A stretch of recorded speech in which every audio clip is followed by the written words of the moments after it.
always recruiting new warriors, scholars, and caterers to join our merry band of misfits. Whether you're new to Gladden, a returning veteran, or just a little curious about exploring this world, Professor Narnian is introducing in this series. We welcome you, and most of all, we welcome him. Over to you, my good lore master. Okay, very good. Thank you very much. Okay, so welcome everybody back to Exploring the Lord of the Rings. Glad to be back here on the Gladden server in game here tonight, and excited to get back to the House of Tom Bombadil, where we have been for a few weeks and are going to spend a few more weeks here moving forward. We have dreams to discuss. You'll remember we spent a whole class talking about one dream a while back, so we've got 3 of them to talk about today. So it's a pretty tall challenge, but we'll see what we can do.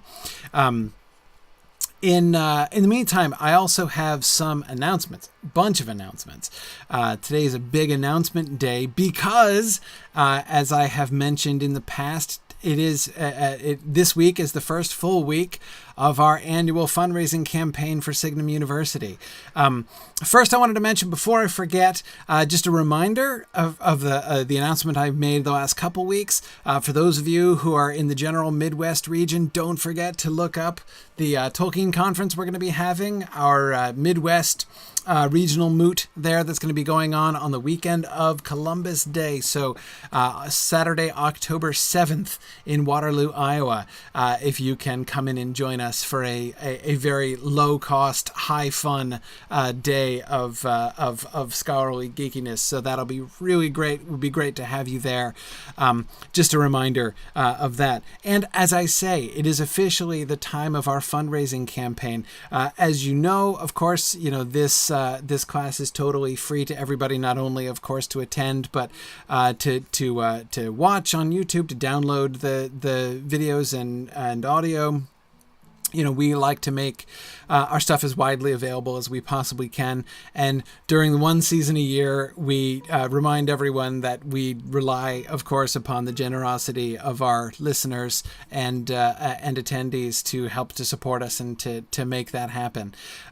So I'm gonna be talking a little bit more. We have the fundraiser goes on for the next 3 weeks, our fundraising campaign, and I'll be talking a little bit more about it as we move forward. I wanted to just kind of tell you a little bit today about the special prizes that we want to give away to sort of, we love to celebrate the people who give to help support and make it possible. So I just wanted to tell you a little bit about what we're going to be doing, because we're doing that a little bit differently this year. So let me just tell you a little bit about how that's going to go. So first off, just again, a general reminder, if you've been enjoying this, this session and you're looking forward to the next, 10 to 15 years of going through the Lord of the Rings with me, please do consider donating, any amount, small amounts or big amounts or, monthly amounts or whatever. It's really great. Just go to signumuniversity.org/fund is our main fundraiser page, or /donate if you just want to go straight to the donation form. But let me tell you about the prizes. So here's what we're going to do. In years past, in our fundraising campaign, we've done a lot of fun sort of door prizes and drawings and things during our campaign, which I really love doing. But one thing that I was kind of realizing, I was kind of reflecting on this past month as we've been preparing for the fundraising campaign, is that we've been showing a sort of a pretty strong bias, almost a complete bias really, towards the people who are able to attend our sessions live, which is great. We love the people who can attend live, and I love interacting with you guys and everything. But of course, I know that there are many, many people, really quite a few more people, who are not able to attend live and who therefore miss out on all the fun drawings and door prizes and giveaway action that we do in our fundraising campaigns every year. So we're going to do things a little bit differently this year. We're going to give away several really fun prizes, and I'll be talking a little bit more about this next week as well, but just to kind of introduce the general concept here this week. I'm going to be giving away five books. So let me let me show you. And the theme of the books is from our Mythgard Academy classes. So the Mythgard Academy are these, the in-depth discussions that we do. Those take place on Wednesday nights. And just to show you, here's the name of our class tonight, Perchance to Dream. Perchance we'll get to talking about the dreams tonight. Okay, so this is the list of all of the books that we have talked about in the Mythgard Academy series since we began 4 years ago. And what we're going to give away is we're going to give away your choice. We'll give you so we're going to draw 5 people. So anyone who donates to help support Signum University between now and the end of our fundraising campaign, really between now and 2 weeks from tonight, our third class, the last class during the campaign, and then we'll do the drawings in that class 2 weeks from now. Anyway, so anytime over the next 2 weeks, if you make a donation and then send an email to donate@signumu.org, donate@signumu.org, send an email and mention in the title, mention Exploring the Lord of the Rings in your subject line of the email, and we will enter you in the drawing for one of our prizes. Now, it's not just that we're going to give you a book, which is cool, like, who doesn't like free books? But the prize is a little bit more than that. So in addition to just getting a book, I will also make for you a custom book plate to put in your book, where which I'll customize for you and sort of say if a little like introductory stuff to the book, some of my reflections on it and stuff that I was most interested in our discussions when we talked about it in the Mythgard Academy. I just absolutely loved digging into all of these books. The one other thing I wanted to throw out there, if you wanted instead to get a copy of my book, Exploring J.R.R. Tolkien's The Hobbit, I'd be happy to give you that instead, and again give you a signed copy and a little book plate to go in that as well. So we're gonna give out 5 of those. So we're gonna do 5 drawings. You'll have your choice of what book you want. All you have to do is make a donation of any size to Signum University between now and the class 2 weeks from now, and then send an email to donate@signumu.org and mention the Exploring the Lord of the Rings in your subject line, and you'll be entered in that drawing. Okay, so like I said, it's not just for people who are here live. Of course, everyone who is here live is invited to participate, but all of you who are watching or listening to this after the fact, sorry that you missed the drawings and stuff. Well, this year you didn't miss the drawings and stuff. You can still enter. Again, all you have to, anytime in the next 2 weeks, you can enter that drawing. So anyway, so that's how it's going to work. That's what's going to happen this year. How the drawings are going to work. As I say, I'm going to talk a little bit more about that next time. Oakwig asks, "Can I get a signed audiobook?" Well, that's a little harder, but yeah. Oakwig, we can do that. If you want an audiobook, if you want an audio version, we'll get you an audio. If the audio version exists, we'll get you the audio version, and I'll give you a little audio book plate. I'll give you a little audio introduction. That'll be totally fine. We can do that. I can't promise to give you an audio autograph. Not quite sure how to do that, but we'll see what we can do. Okay.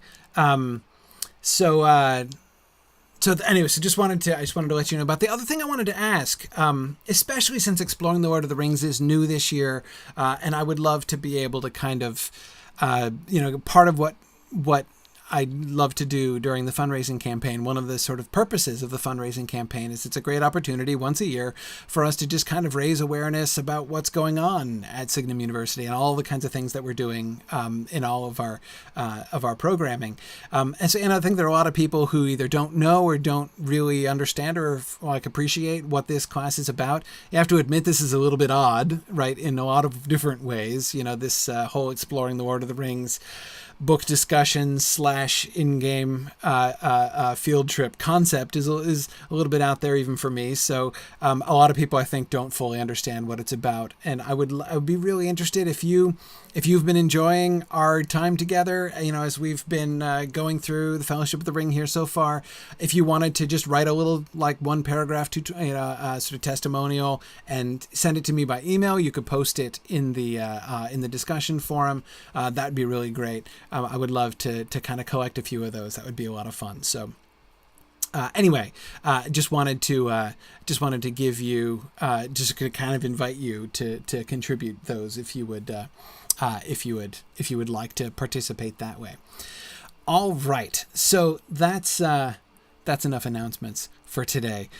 Let's get to, well, okay. One more announcement, and that is another special event connected with the campaign. This weekend on Saturday, starting at 4 p.m., I'm going to be doing a marathon, 4 p.m. Eastern time. I'm going to be doing a marathon Lotro stream. So I'm going to take my senior character, Wigand, who is still not very far along. He's like 87, level 87 now, as of last night. But he's getting there. He's going to get to Helm's Deep. That's good. So he's going to get to, and I've never done epic battles before. I've visited Helm's Deep, so I mean, I've seen the location, but I've never, I got there on the Bingo Baggins when we did the Bingo Boffin, not Bingo Baggins, the Bingo Boffin quest line and stuff. So I've seen it, but I've never seen the battle, and I'm really I can't wait to see how the whole battle sequence is handled within the epic quest line, and to do the epic battle sequences, which again, I've never done any epic battling at all in Lotro. So that's what I'm going to do on Saturday. So this coming Saturday, September 30th, starting at 4 p.m. Eastern time here on the Signum U Twitch channel, I'm going to do a marathon, probably at least 8 hours or so. So we'll stream to midnight and possibly beyond, doing the Battle of Helm's Deep. I hope to get through the entire sequence there. And Lily Rose, I'm going to be doing that on Landreval, which is my home server. That's where all my leveled up alts are. So it should be really fun. So I hope you'll be able to join me there, and we'll have some special giveaways and prizes and things and drawings and stuff that are special just to that event, as we've often done before. So that's going to be really cool. So I wanted to invite you to that as well. So, okay, now I'm done with announcements, and let's move on and talk about the book. But before we get to the text of the Fellowship of the Ring itself, we need to follow up. First, there are a couple questions that I wanted to address, but I wanted to follow up because the invitation, or was it really a command? It was kind of a little more of a command. I said it needed to happen. I tasked you guys with a creative project, and you guys rose to the occasion. That is, remember the last slide we were making jokes about Goodnight Moon and Tom Bombadil? You know how that passage where they're saying goodnight reminded me of Goodnight Moon, and I made the joke in my subtitle, and we were kind of joking about how there really needs to be a Tom Bombadil version of Goodnight Moon. Well, we got two cool versions of Goodnight Moon, the Tom Bombadil version that were both posted to our discussion forums. I can't read them both, but I wanted to read at least one of them. So I kind of flipped up and chose one. But I urge you to go to the discussion board and read them both. So let's begin with a little story here. Goodnight Bombadil by Rinruse and Crooked Heart. Thanks for that collaboration. I saw you guys saying you were going to do that. I'm glad you came through. All right. In the great green room, there was a lily bloom, and a red-faced buffoon, and a picture of the cow jumping over the moon. And there were two hobbit pairs sitting on chairs, and two little ponies, and a pair of conies, and a little low house, and a green-clad spouse, and a skip, and a sweep, and a bound and a leap, and a quiet old willow who was whispering sleep. Good night, room. Good night, bloom. Good night, cow jumping over the moon. Good night, white and the red-faced buffoon. Good night, pears. Good night, chairs. Good night, ponies, and good night, conies. Good night, Tom, and good night, calm. Good night, low house, and good night, spouse. Good night, skip, and good night, sweep. Good night, goldberry. Good night, leap. And good night to the old willow whispering sleep. Good night, river. Good night, hare. Good night, lilies everywhere.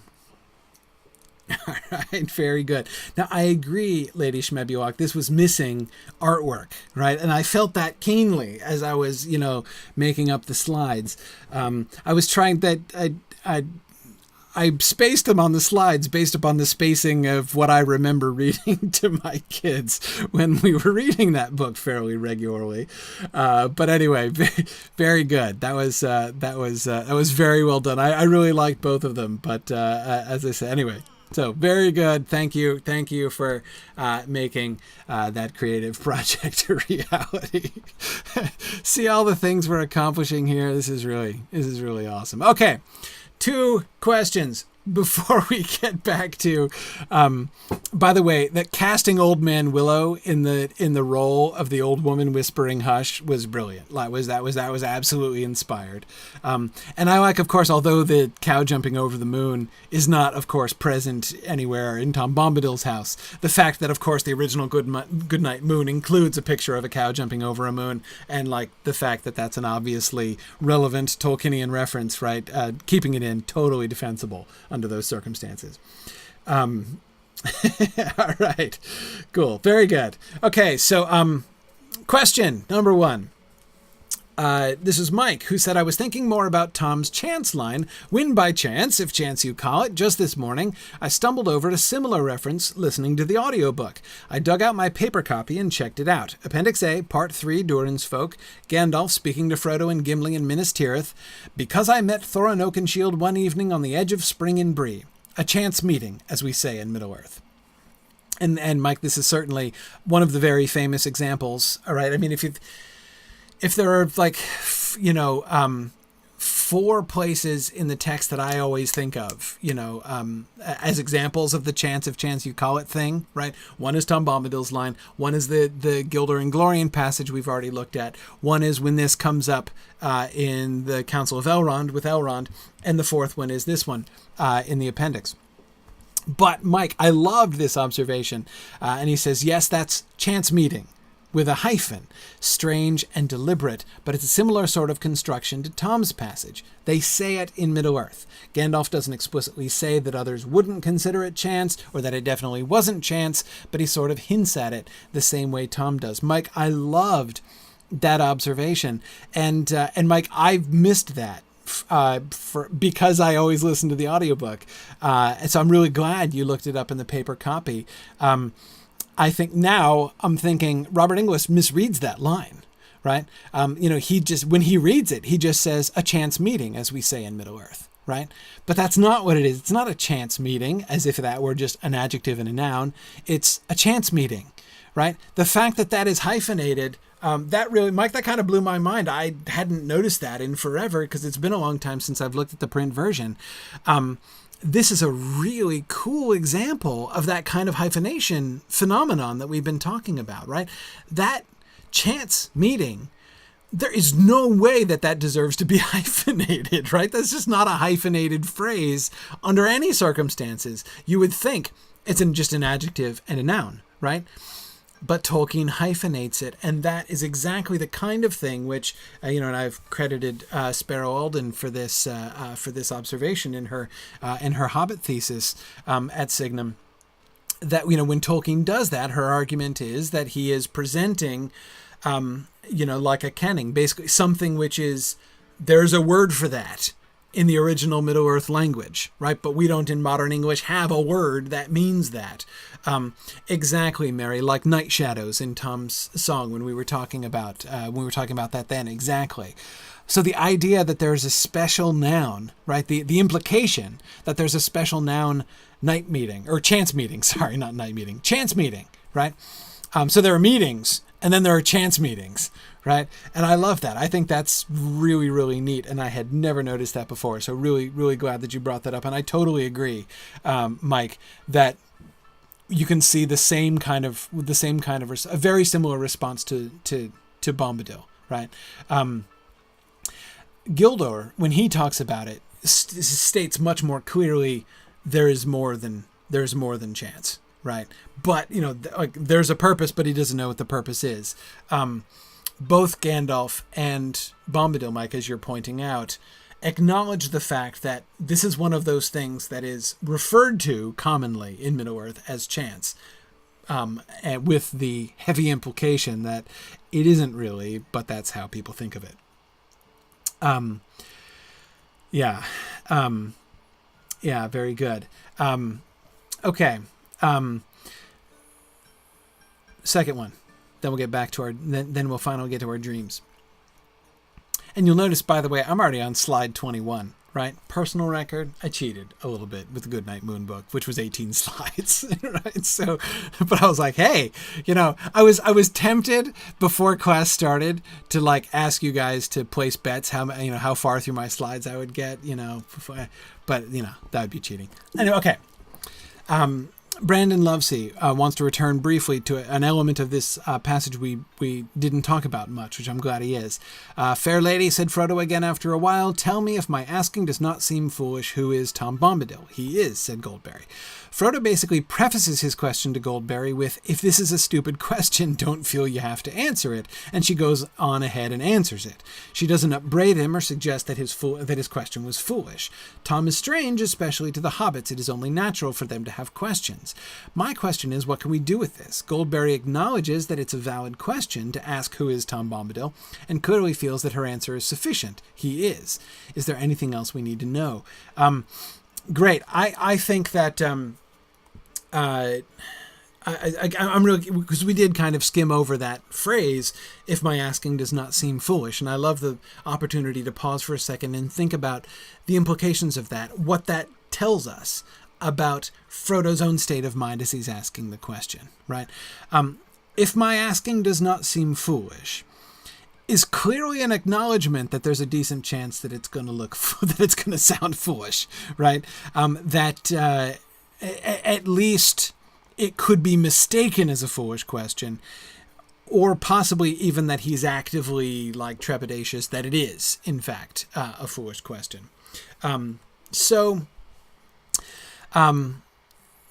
think that's the first thing that we noticed, his own kind of diffidence about the question. So why is he diffident exactly? Here's my theory about that. I think, and again, I talked about this a little bit, but just to kind of review and clarify, when Frodo is asking the question, who is Tom Bombadil? Remember, Tolkien in his letter says that when Frodo says, who is Tom Bombadil, he's like probably a little bit, what he really means is, what is Tom Bombadil? But that's not what he asks, right? And that it's easy for Frodo and for us as readers to confuse those two questions. So yeah, I think that does, that on the one hand, that is what he's asking. He's asking, what is Tom Bombadil? But I think there's another sense in which who is an appropriate question.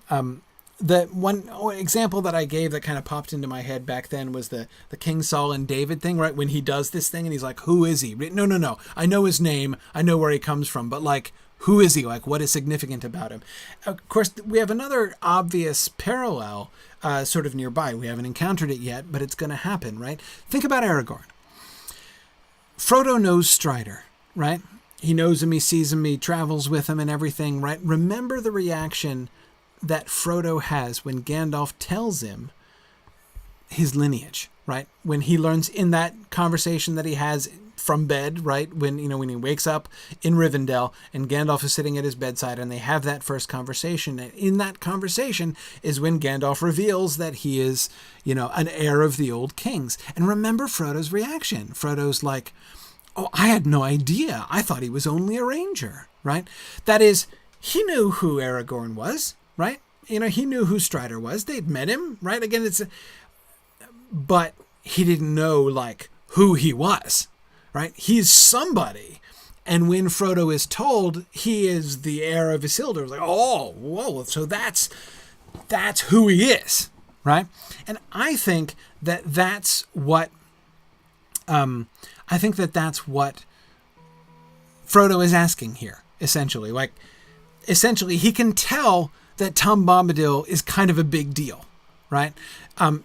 He's clearly impressed by the whole rescuing from Old Man Willow, right? This is the guy who can just kind of come skipping by, sing a couple verses to Old Man Willow, and Old Man Willow will, barf up his friends. Like, that's a big deal. Even just a small thing, right? Like Frodo running towards him, calling out help, and all Bombadil does is lift up his hand and say, "Whoa there," right? And Frodo immediately freezes, right? He has felt, like, in his own person, felt the power of Tom Bombadil to command, right? He has come under the mastery of Tom Bombadil in a sense, right? So Frodo perceives that he's a big deal.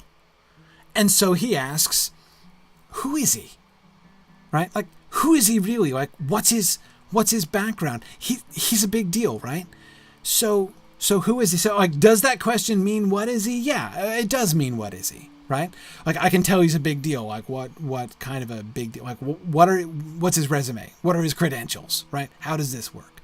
And so Goldberry's answer does very pointedly, well, not pointedly, it's not quite right, but she doesn't answer that question, right? She gives him almost nothing to go on. But notice, I think it's pretty clear that she understands what he means, what he's asking, right? She says he is, and she acknowledges, in a sense, I think, Brandon, that that's not a satisfactory answer, or at least it's not the answer he was looking for. And I think her acknowledgement of that is the fact that she goes on, right? He is, as you have seen him, right? And then she goes on to explain about his being master, right? And that, I think, that's her only answer to the question, to that implied question. Who is he? Big picture. How does he fit? What's his story? In what way is he significant? What's his pedigree? Again, not just what is he in the sense of, like, ontologically speaking, what is his nature, right? Is he a Maiar or not, for instance? Is he Maiar or not? I don't think that it's only that. I think that it is that, but it's not only that Frodo's asking. He's also asking, like, why is he here? What's his job? What's his, all of those kind of, the kind of thing that is revealed to him when he finds out that Strider is actually the heir of Isildur. Anyway, So Brandon, coming back then to the thing that you're emphasizing, it's interesting to me that Frodo's asking this, but he feels sheepish asking it, right? He by saying, if my asking does not seem foolish, again, he seems to be, normally that wouldn't be a foolish question, in a sense, right? I mean, like, if you meet somebody who's obviously, like, you're not obviously just a random dude living out in a cottage in the woods, right? You have some kind of standing, you have some kind of power, some kind of authority. Where did you get your power? Where did you, are you, so what are you?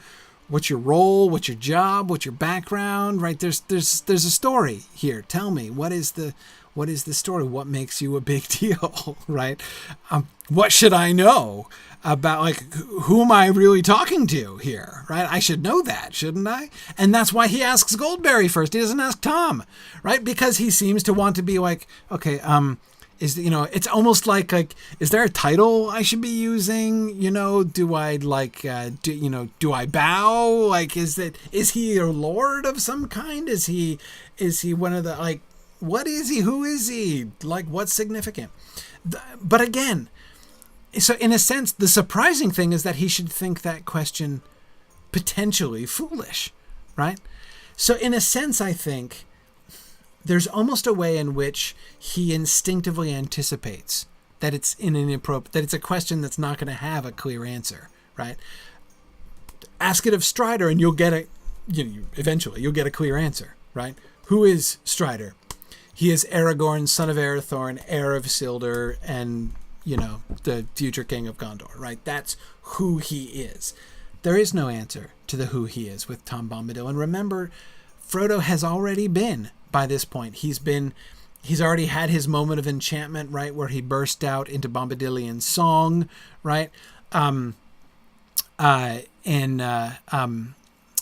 So he's already kind of come he's kind of entered into the spirit of the house. And I think the way in which he's already kind of entered into the spirit sort of informs his hesitation there, right?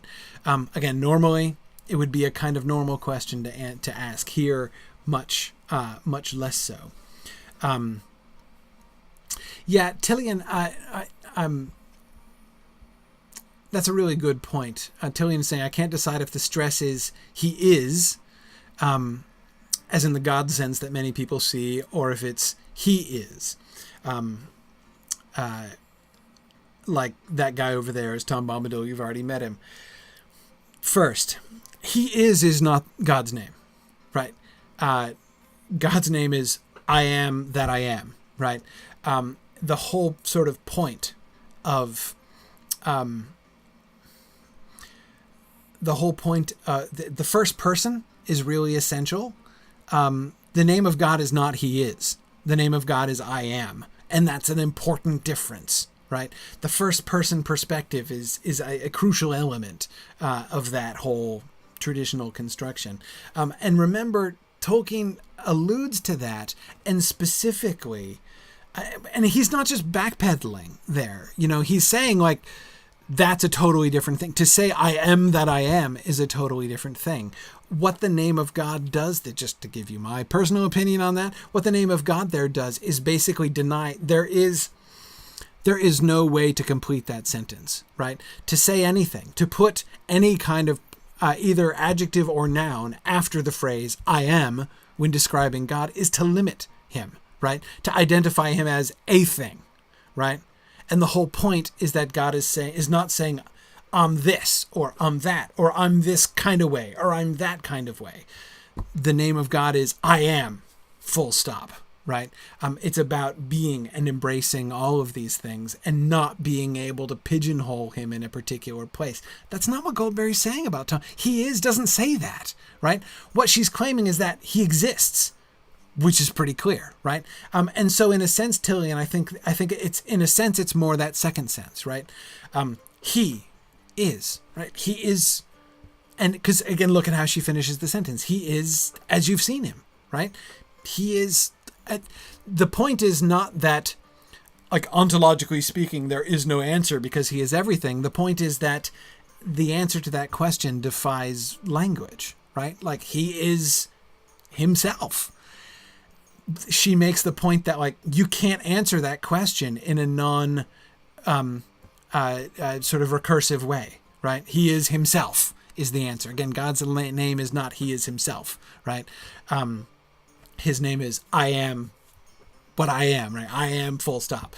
Tom Bombadil is himself, right? How else can you, what does that even mean? How else can you define him? She's talking, as Tolkien goes on in his commentary, his analysis of that line in his letter that we read, to talk about the function of names, right? And of the relationship between names and being. Yeah, Valori says it's a very Irish sort of mentality. He's just like himself. Yeah, exactly. What's Tom Bombadil like? He's just like himself. That's exactly it. Yeah, good. Excellent. Okay. Yeah, Tony says, I think she's also saying that there's no big secret. Tom is exactly what you see. Yeah, exactly. He is as you have seen him, right? There's, in a sense, there's nothing more. Again, that's what's implied in Frodo's question, right? Obviously, there's more to him than what we've seen, right? He looks like a kind of dorky guy who lives in a cabin in the woods, right? But there's more, right? What's the more, right? That's, again, in a sense, what he's asking. And she's like, he is a kind of dorky guy who lives in a cabin in the woods, right? That's who he is. There is no other answer. Exactly, Tom. Okay. But again, that acknowledgement, if my asking does not seem foolish, the fact that he sees that his question is potentially missing the point, I think is sort of a glimmer of wisdom on Frodo's part. He half anticipates the sort of non-answer he's going to get, right? Okay. Let's keep going. Now, dreams. Ready? Time to talk about dreams. Lots of preambles here today, but that's okay. No regrets. In the dead night, Frodo lay in a dream without light. Then he saw the young moon rising. Under its thin light there loomed before him a black wall of rock, pierced by a dark arch like a great gate. It seemed to Frodo that he was lifted up, and passing over he saw that the rock wall was a circle of hills, and that within it was a plain, and in the midst of the plain stood a pinnacle of stone, like a vast tower, but not made by hands. On its top stood the figure of a man. The moon as it rose seemed to hang for a moment above his head and glistened in his white hair as the wind stirred it. Up from the dark plain below came the crying of fell voices and the howling of many wolves. Suddenly a shadow, like the shape of great wings, passed across the moon. The figure lifted his arms, and a light flashed from the staff that he wielded. A mighty eagle swept down and bore him away. The voices wailed and the wolves yammered.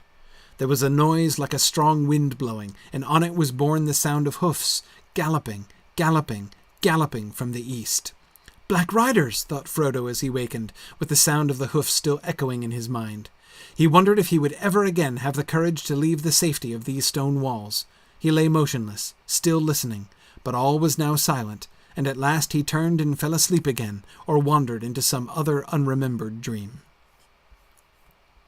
Okay. What do you notice about this dream? Right. First of all, one really sort of fun element of this dream is that just to make a brief allusion to the discussion of this dream that we had in our Mythgard Academy discussions as we've been reading The Return of the Shadow and the Treason of Isengard. The first version, so the dream of the tower that he already had, the one he had at that night in Crickhollow, the night before this one, of course, though it seems quite a long time ago, but that was only one night ago in Frodo's world. So the dream he had the previous night in Crickhollow, remember that's the one where he's looking out over the forest and there are creatures creeping around, and then all of a sudden he is on a heath and there's a tower and he can hear the sea, right? Originally, when Tolkien first drafted that passage, the reason Gandalf was away was that he was cornered in a tower, one of those elf towers.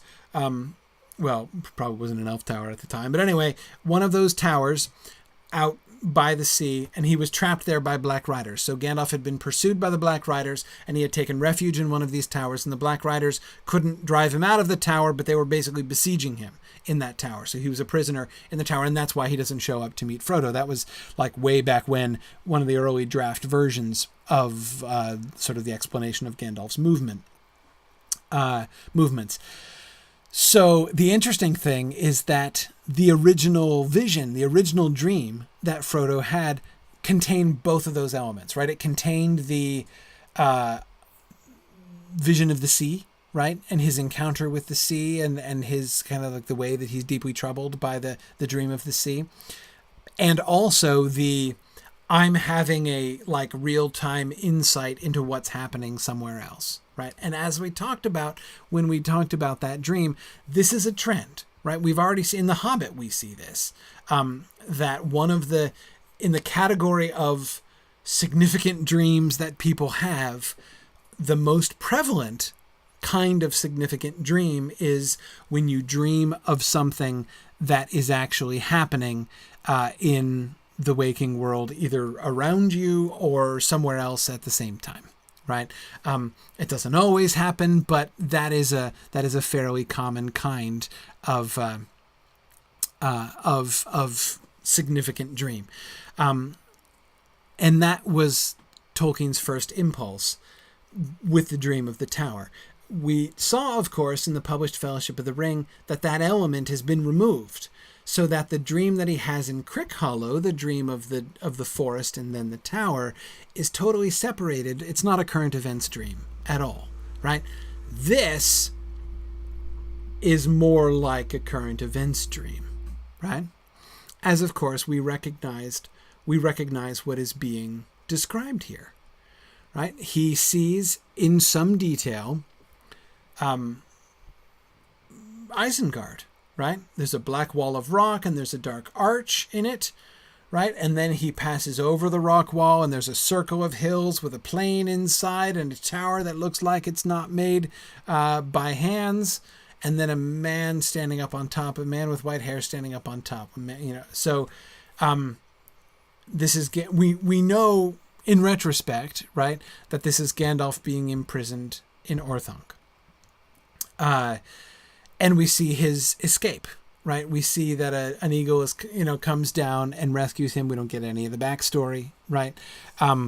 But we get the rescue by the eagle and the sudden crying of fell voices and the howling of many wolves, right? And the eagle sweeping down and bearing him away, the voices wailing and the wolves yammering, and a noise like a strong wind blowing. That was something that he had in his first dream, too, in the Crickhollow dream, the strong wind, right? That's a recurring feature now.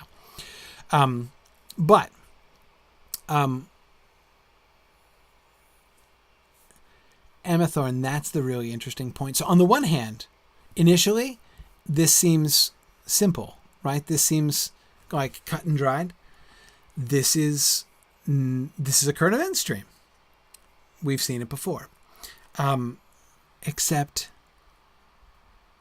it's not a current events dream. It's a recent events dream.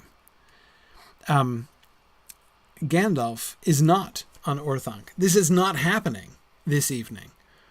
The timelines don't measure up. And that's fine. That's fine. But there are two things here. First, another thing we've seen in the Treason of Isengard discussion is that Tolkien labored and labored and labored over the time frames, right? So the fact that this is the wrong time for him to have this dream is not a mere slip, right? It's not like Tolkien trying to line this up and just dropping the ball, right? He knew that the time frame didn't line up, but he kept it in anyway, right? So yeah, Gandalf has already escaped. This is a past events thing. But again, Tolkien still keeps this in here. What's the significance of this? What's the significance of this? Why would Frodo have this dream? What is the function of Frodo having this dream, right? When I say why, I'm not trying to say like what was in Tolkien's head when he did this. I'm saying he has this dream is there for a reason, right? And we spent a lot of time looking at his first dream. What is the tendency of that first dream, right? Is if something is being communicated to him and it seems significant, the dream, right? What is it that's being communicated, right? Similarly here, no, Bruinir, it is not a dream stating that Balrogs have wings.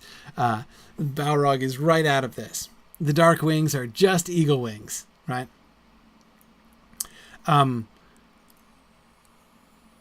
Note another thing that interests me here. Gandalf is not identified in the dream, right? All we're told is that there was a figure of a man on top of the tower, and that he has white hair glistening and he has a staff, right? The figure lifted his arms and a light flashed from the staff that he wielded. So he's wielding a staff, he's got white hair, and he's a man, right? That's all we know about the dude on the tower in Frodo's dream. And I agree. The Mad Violinist says, it reconnects us with a larger story where we might have gotten lost in the woods. It provides a kind of hint, right? We're still at the where is Gandalf, right? Why didn't Gandalf show up for the party? That's still a mystery at this point in this story. So on the one hand, we're getting kind of a hint, right? Except he's not identified as Gandalf, right? Not clearly. Amathorn says, at first I wasn't sure if it was Gandalf or Saruman. Yeah, exactly, Amathorn. We have very little data. I mean, in retrospect, we know what it is, right? But if you were picking up The Fellowship of the Ring in 1954 and reading it through, you wouldn't have any reason to know that this had anything to do with Saruman the White. Saruman the White has been mentioned back in chapter 2. But what is that place? The tower in the middle of the plain in the valley surrounded by hills with the stone walls. We've never seen that before. We have no idea what it is, right? Or where it is. So we have to sort of watch our assumptions there, right? Is it Saruman? Is it Gandalf? And why isn't it identified, right? And since it's not identified, what does that sort of suggest to us about the significance of the dream? Yeah, I agree that the details would tend to make us think about Gandalf Tilion. I agree. I think, I mean, if again, even if we've never read anything else before me, we've read The Hobbit and we've read up to here in the Fellowship of the Ring, and if somebody forced us to guess, we'd probably guess that it was Gandalf, especially since there's a mystery about Gandalf and where he is, right?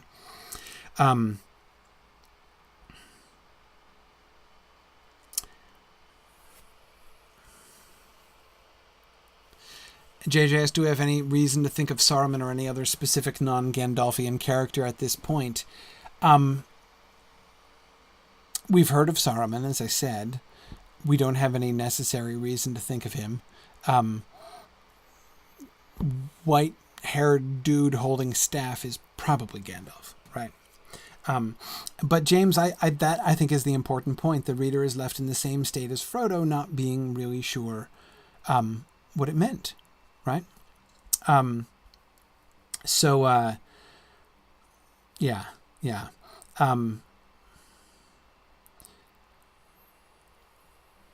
Yeah, exactly. Brandon, I agree. We know that Saruman exists, but we don't really know anything about him. We certainly know nothing about Isengard, right? Or Orthanc, or anything like that. Now, Marielle, great question. Marielle asks, when dreams like this happen in Tolkien, is there any consistent circumstance? Are the dreamers always near bodies of water, or just having consumed the food of higher beings, or something like that? Great questions. No. One of the clearest examples that we get of this kind of dream is Bilbo's in the Goblin Tunnel, right? When he dreams of the crack opening and closing, and we're led to understand that he's not just like awake and thinking that he's dreaming. He's actually dreaming, and he has a dream of what is actually happening in the cave around him. That's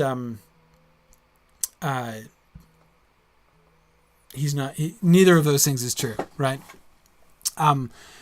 So is there any condition that's sort of similar? I don't think so necessarily. I don't see any clear trend. Okay. Yeah, so Amathorn, I agree. Back to the question, why is Frodo having this dream? Well, let's look at the second half of it too before we come to answer that question. Because coupled with the vision of this white-haired dude with staff, right, who gets swept away by an eagle. By the way, is that a good thing or a bad thing? Again, in retrospect, we know what it is, right? We know that he's being rescued. But is that obvious? The wind is stirring his hair. There are fell voices and howling coming up from the valley around him. He lifts up his arms and a light flashes from the staff. Is he fighting the eagle? Right? Could be.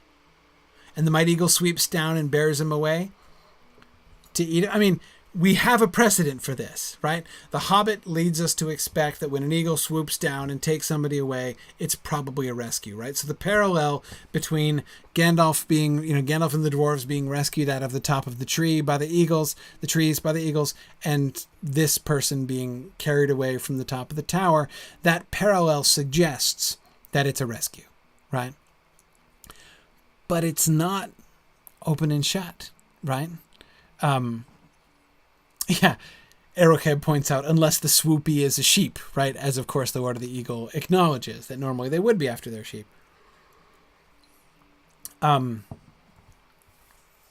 But yeah, Marielle, that's exactly the point that I'm building towards. Marielle says it's striking how afraid Frodo is. If the dream was meant to comfort, it failed quite dramatically. Yeah, this is a scary dream, right?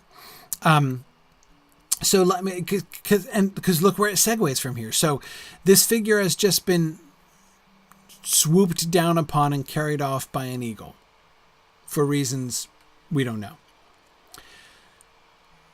There was a noise like strong wind blowing, and on it was borne the sound of hoofs, galloping, galloping, galloping from the east. Black riders, thought Frodo as he wakened, with the sound of the hoofs still echoing in his mind. He wondered if he would ever again have the courage to leave the safety of these stone walls. Notice we have commentary from Frodo. Notice also that the commentary from Frodo doesn't include Gandalf, right? That's the thing that I find kind of puzzling, right? He does identify. He hears the galloping of the hooves and says, "Black riders," right? But he doesn't burst up from the first part of that dream and say, "Gandalf," right? Now, Catriona, I agree with you that it's the galloping sound that makes him afraid, not the eagle element of the scene, right? Totally agree with that. And yet, you know, the two of them do go together, right?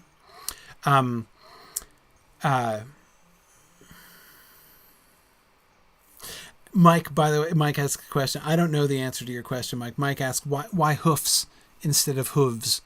I don't know the answer, Mike, but you can bet your bottom dollar that Tolkien could give you a 20-minute answer to that question. I am sure that there is a long philological answer to the question of why he put hoofs instead of hooves there. I don't know it, but I'm quite sure there is one. Yeah. Exactly. Several of you are pointing out the similarity or like the reversed status of the dwarfs and dwarves pluralization issue, right? That Tolkien had in The Hobbit, especially. Yeah. JJ suggests it's a trade-off, right? Matt, yes, I agree. Frodo will act with surprise when he finally connects the dream to Gandalf. I agree too. So a little spoiler here for a couple months from now. When Frodo in the Council of Elrond remembers the dream and connects it with Gandalf, he's so surprised that he bursts out and interrupts in the council. Right? "I saw you," he says. "The wind was in, the moon was in your hair." He didn't. So does that mean it never even occurred to him that it was Gandalf at the time? Does it mean that he was so overwhelmed by the fear brought on by the galloping hooves that he forgot the earlier part of the dream entirely and was only now remembering it? And of course, as soon as he remembers it, realizes that it was Gandalf, helped by Gandalf's own description of his imprisonment, which so closely matches the dream that he was having. So yeah, it's entirely possible. Lincoln was just suggesting that. So here's my theory. If we assume that if Frodo remembers the dream, that he probably would connect it with Gandalf, right? So let's assume that for now. Let's assume that Frodo would recognize that it's Gandalf.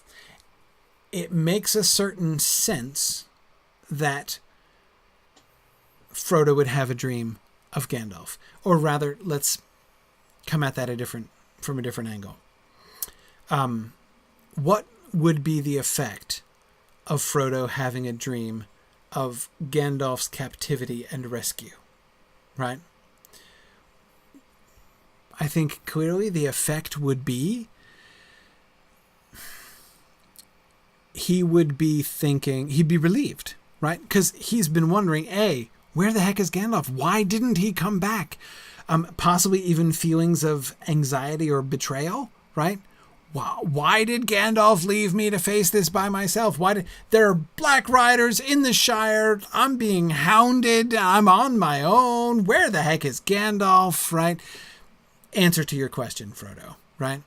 He has been captured, right? He has been forcibly prevented from coming to you. But wait, Frodo, there's more. He's been rescued, right? So we're going to give you a vision which not only explains the answer to your question, where is Gandalf and why didn't he meet me on time, but also gives you some encouraging news, right? But don't worry, he has escaped. So he might be coming, right? That seems to be, it's hard for me to say, again, assuming that he recognizes Gandalf or believes that it's Gandalf, that would seem to be the inescapable conclusion that Frodo would draw from that earlier part. So I have to suspect anyway that this dream, the initial dream he's given, the Gandalf portion of the dream is given as a comfort to him, right? This is what he's sort of supposed to take from it. But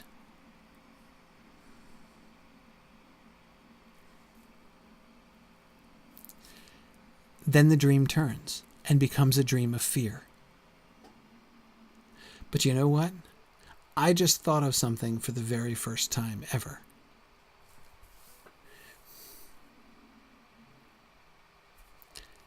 There was a noise like a strong wind blowing, and on it was borne the sound of hoofs, galloping, galloping, galloping from the east. What's he hearing? What's he hearing? Black riders is his interpretation, right? Is he right?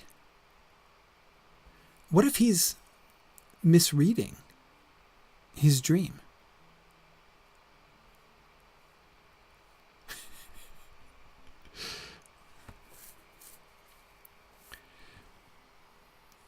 Yes, Brandon, Shadowfax.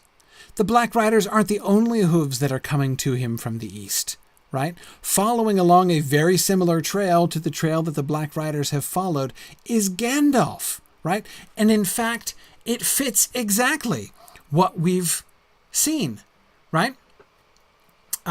Lincoln Shadowfax is coming from the south. So are the Black Riders. He's coming up the same path that they came up. And where he's coming, Rohan is east of the Shire, also south. But again, so are the Black Riders coming up the Greenway, right? Yes, the text says east, but again, like that's what they just showed him, right? The vision that he just saw was Gandalf being rescued. Where's he taken, right? We know what happens to him, right? Because we're told the story. What direction is he taken from the tower? East. Right? And then from the east, he is riding, right, from Edoras as fast as he can back to the Shire. What if, just a suggestion, what if the whole point from beginning to end of this dream is supposed to be comfort? Gandalf couldn't come meet you because he was captured. He wanted to, right? But he was prevented. But don't worry. He escaped, right? He's been rescued, and by eagles, just like before, right? And just like in Bilbo's story, right? So he was rescued by eagles. And wait, there's more. He's coming as fast as he can. Gallop, gallop, gallop. He's on the way, right? It's possible that that's the entire thing. And notice he, it's Frodo's reaction. There's no other reason to think that it's the Black Riders. If anything, Lincoln, you're still quibbling with the direction. I hear you. But if anything, the Black Riders aren't coming from the east. They're in the west, behind him, right? It's over their shoulder that they're looking for the Black Riders, right? Now, are the Black Riders to the east of them as well? Yes. Yes, they are, right? But anyway, yeah, I don't. So did Gandalf meet up with Shadowfax at this point? Yes. Yeah, he does. He does. He rides Shadowfax up into. Now Gandalf lets him go, so he's not still with him when he gets to Rivendell. But yeah, Gandalf rides Shadowfax up into the north. Yep. Yeah. No. There's Gandalf and Shadowfax. It could totally be Shadowfax.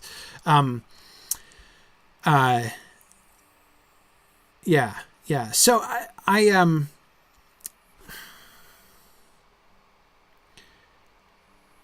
and yes, Arthur, I think that's a great point. The triple galloping, right? Galloping. Arthur was reading this to suggest speed, right? And which would fit with Shadowfax, right?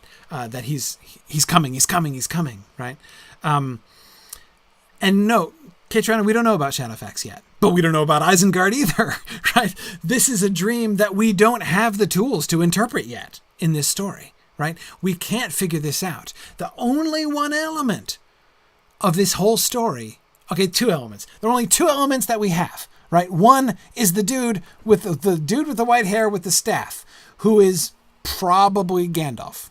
Again, as we were thinking, we know about Saruman, but we don't have any necessary reason to believe that it is Saruman. We were told nothing about Saruman, apart from the fact that he was associated with the color white, and this dude has white hair. So it is like there's a very tenuous suggestion that maybe we could interpret that as Saruman, but we know Gandalf quite a bit better. And what's more, we've already seen Gandalf rescued from a high place by an eagle swooping down and taking him away, right? So I do think that we have... and we don't have any context for the rest of it. In retrospect, we can recognize Isengard and Orthanc and the orcs and wargs that live there in the valley, but we have no reason to at this point in chapter 7, we have no context to interpret that, right? So literally the one element of this entire dream that we even have any kind of indicator for is the dude with white hair and staff who makes light flash from his staff, as Gandalf does on so many different occasions, and the eagle swooping and rescuing him, right? So the best we could do is a Gandalf dream. No, we don't know that we've never heard the name of Shadowfax. We don't know that he's given a horse, but he seems to be a distance away, right? Whatever tower that is, we don't recognize it, and Frodo doesn't seem to recognize it. So he's coming from a distance. And by the way, I absolutely agree with those of you who are talking about the onomatopoetic element of galloping, and how much that sounds like the galloping of hooves. Yeah, it's very cool. So anyway, yeah. Oh, and the wolves, Tony. They're being rescued from the wolves, right? There are wolves around, and orcs, right? No, fell voices. Yeah, it doesn't mention orcs, does it? No, fell voices. But, fell voices sounds a little bit orcish. But again, I agree with the point. It makes the parallel to Gandalf's rescue in The Hobbit more pointed, right? So, I don't want to get to several of you are talking about Shadowfax and his name. We'll totally get there someday. But I want to focus on what we get here, what Frodo is getting here from the dream, because it seems Frodo misses the point. As it seems to, if this dream has a point, the point of the dream is a comfort dream. Explanation. Don't worry about Gandalf. And he's coming, right? Don't worry, he's coming. And instead, Frodo's response is the Black Riders, right? Because that's what he's afraid of. And here's another thing that occurs to me. Remember his last dream. It worked the other way around. Remember, his dream starts off like an anxiety dream. He's in Crick Hollow. They've already decided they're going to go into the Old Forest the next day, right? Before the break of day, they're heading into the old forest. And his dream starts off like an anxiety dream, right? He dreams about a dark forest. And and the wind is stirring the branches, right, so that it looks like a sea. And within that forest there are things creeping around that are hunting and snuffling around, probably hunting for him, right? And so this seems to be an anxiety dream which combines two different things, right? First, his dread of entering the old forest, and second, his fear of the Black Riders that have been pursuing him and sniffing for him for the last couple days, right? Starts off as an anxiety dream, and then it shifts. And we get the sea and the tower, and it seems that, we now interrupt this anxiety dream to give you a hope dream, an obscure hope dream, right? But a hope dream. Nevertheless, he seems to be being given a message, not a very clear message, but still a message of hope, right?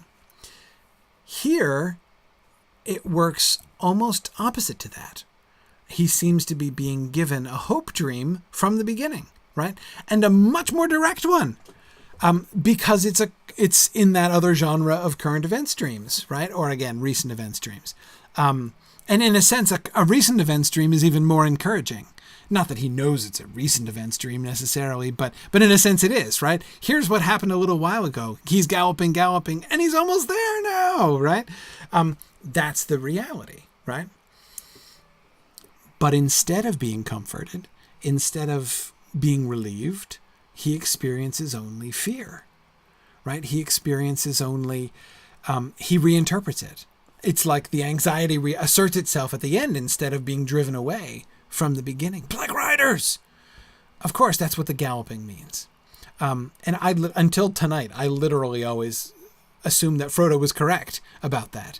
That a dream of the Black Riders begins to break into his dream of Gandalf's rescue. Now that works too, right? We can totally make that work. So he's having this encouragement, hope dream, and then something happens, right? Just like we saw his dream shift before, now it shifts the other way, right? And whatever hope or consolation or relief would be brought to him by finding out where Gandalf was and seeing that he's been rescued, is overwhelmed by the much more proximate terror of the Black Riders, and they're hunting for you and they're galloping after you. That's how I always read it before. But I think it's even cooler if it's not that. It's his own interpretation, right? It's his own reading of it. He forgets about Gandalf and seems to quite completely forget about that whole first part of his dream. And when he wakes up, all he's going to remember, as he wakes up, all he thinks is Black Riders, right? I just had a nightmare of Black Riders, and that's all that he recalls. Yeah.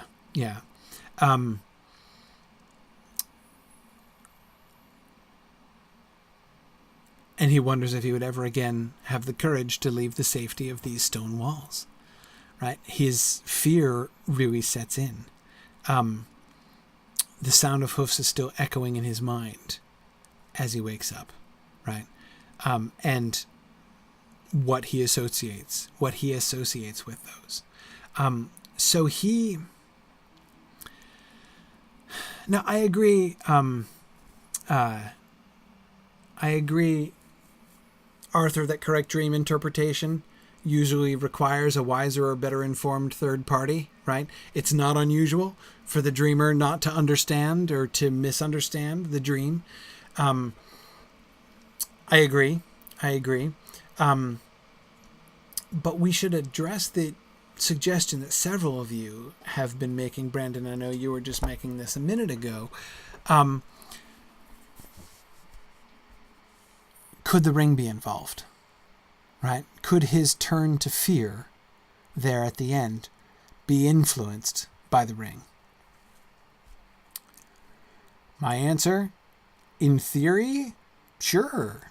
I see no reason why not necessarily.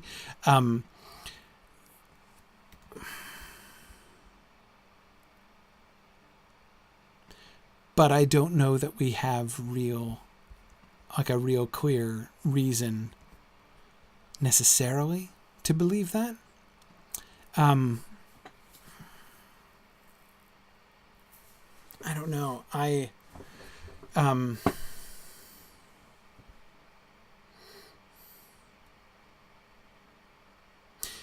We can say that, and we can make it work.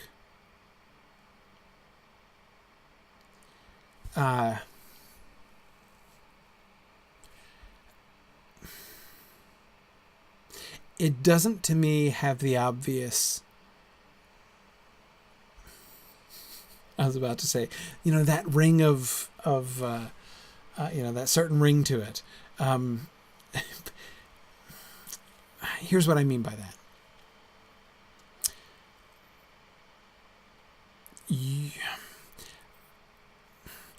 Where I'm most comfortable talking about the effect of the ring on Frodo, or others, is where our attention is really drawn to Frodo's chain of thought. For instance, go back to chapter 2, right?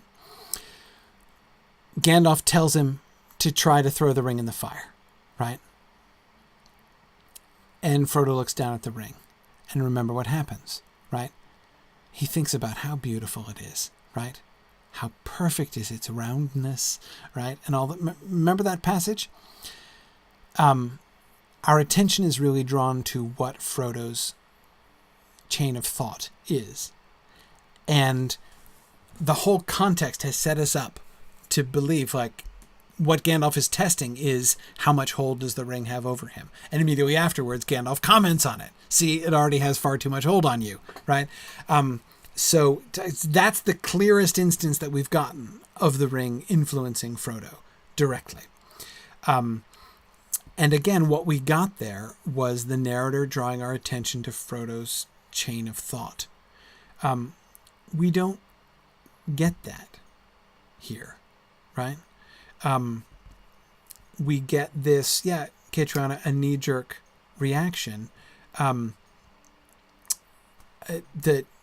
fearful interpretation of this.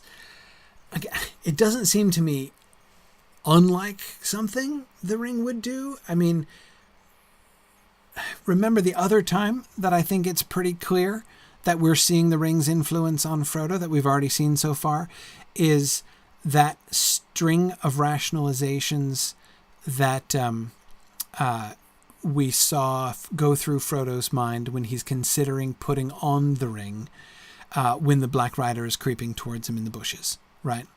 When it's sniffing its way towards him, we see he does the rationalizations, right? Gandalf's prohibitions seemed absurd. Bilbo had used the ring, and I'm still in the Shire, he says, right? There we have again Frodo explicitly contemplating the ring itself. The question, do I put the ring on or not, right? And what do we see? We see this string of rationalizations leading him to the conclusion, yeah, you should totally put on the ring. That's an awesome idea, right? So again, that seems like a pretty clear indicator that this is the ring influencing his thoughts, and that's how the ring influences his thoughts. Here, again, it's not that I can't make it fit. I could make it fit, right? To have Frodo overcome by fear, that's the, we'll see the ring do that, right? To capitalize on Frodo's fear in order to get him to put on the ring, right? And by doing so, reveal the ring to others, especially the ring wraiths nearby. So we'll see it doing that kind of thing, but it never comes up. I do find it tempting. Matt was just saying there's no temptation. He has no temptation to claim the ring or make its presence known to others. The ring's influences really do seem to be focused in a sense on itself, right? On those things. I have yet seen no clear evidence as we've gone through. I'm not, there's a great question. How sentient is the ring, right? How much long-term planning does the ring do? How much planning at all does the ring? How much thinking does the ring do? I'm inclined to think not much. Tom, you did a great blog post on this several weeks back. Tom, it's Alas Not Me, right, is the name of your blog, Tom. Tom did a really interesting blog post on this question of the sentience of the ring. And I generally agree with what Tom said in that post. But anyway, so I'm not at all convinced that that the ring is sentient and is making long-term plans and sort of hatching a strategy here. If you go there, I mean, if you think about the ring that way, then yeah, you can kind of imagine like, okay, this is the ring like trying to undermine the hope that he's being given and inspire him with fear so that it can like, prepare the way for stuff later on down the road. But as I said, I'm not convinced that that's how it works. I'm going to need to be convinced. So we need to look at those moments where it explicitly talks about the ring, and see if we, what kind of conclusions we can draw about that. So yeah, Mike says, the whole dream seems like a swing and a miss for the powers that be. Yes. So I agree, Mike. It seems to be the powers that be are sending him a dream, right? And that dream seems to be intended to comfort him and to give him hope. But it doesn't accomplish that. So why doesn't it? Was it undermined, right? Is this like the ring fighting back and preventing him from being comforted? Again, like that can work. It can be made to work. I don't think I buy that, but it could be made to work. But to me, what seems even more powerful here is, Lincoln, exactly that. It has to do with free will, right? That this is Frodo. It's Frodo that's kind of blowing it, right? They're sort of offering him this vision of hope and encouragement, and he whiffs at it. I think it's Frodo that's whiffing, essentially, because it's his interpretation. His latching on to that one point and insisting it's the Black Riders, right? I think that's Frodo's choice. I think it's Frodo's interpretive choice that derails things here.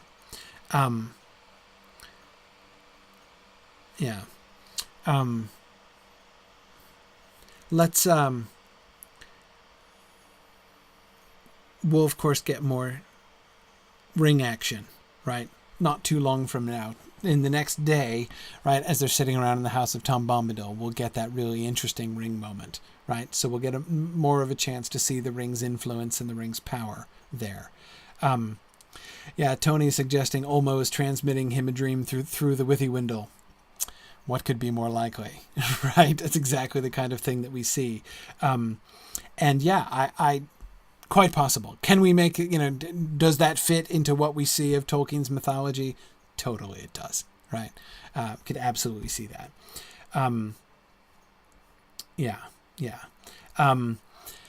Anyway, okay. Let's look at the second dream. We're getting a little bit late, but I started late tonight. I apologize for that. So I want to do at least one more dream. At his side, Pippin lay dreaming pleasantly. But a change came over his dreams, and he turned and groaned. Suddenly he woke, or thought he had waked, and yet still heard in the darkness the sound that had disturbed his dream. Tip-tap, squeak. The noise was like branches fretting in the wind, twig fingers scraping wall and window. Creak, creak, creak. He wondered if there were willow trees close to the house, and then suddenly he had a dreadful feeling that he was not in an ordinary house at all, but inside the willow, and listening to that horrible, dry, creaking voice laughing at him again. He sat up, and felt the soft pillows yield to his hands, and he lay down again, relieved. He seemed to hear the echo of words in his ears. Fear nothing. Have peace until the morning. Heed no nightly noises. Then he went to sleep again. So, what do you notice here, right? This is different. Now this is, right, Lady Schmebiok says, this is a PTSD dream, right? Pippin has had a very traumatic experience earlier today, and he dreams about it, which is not shocking, right? And I think it's really interesting that he has this fearful dream, but I think it's really interesting that final moment in the final moment of panic when he thinks, wait, I'm still inside the willow. And of course, what I couldn't help thinking about was the witch house thing that we were talking about before, Tolkien's initial idea, and the way that we're talking about the how the House of Tom Bombadil invokes some unpleasant traditional fairy tale parallels, right? Except this is the good magic house in the middle of the woods, not the bad, one of those bad magic houses in the middle of the woods. Anyway, I do think that it's interesting that he has that one, like, maybe this was all a lie. Maybe it was all a setup, right? Maybe I'm actually still in the willow. And that's, to me, a really interesting kind of turn there for Pippin. And then he hears the voice, right? Goldberry's voice, because these are Goldberry's words. Heed no nightly noises, right? Fear nothing, have peace until the morning.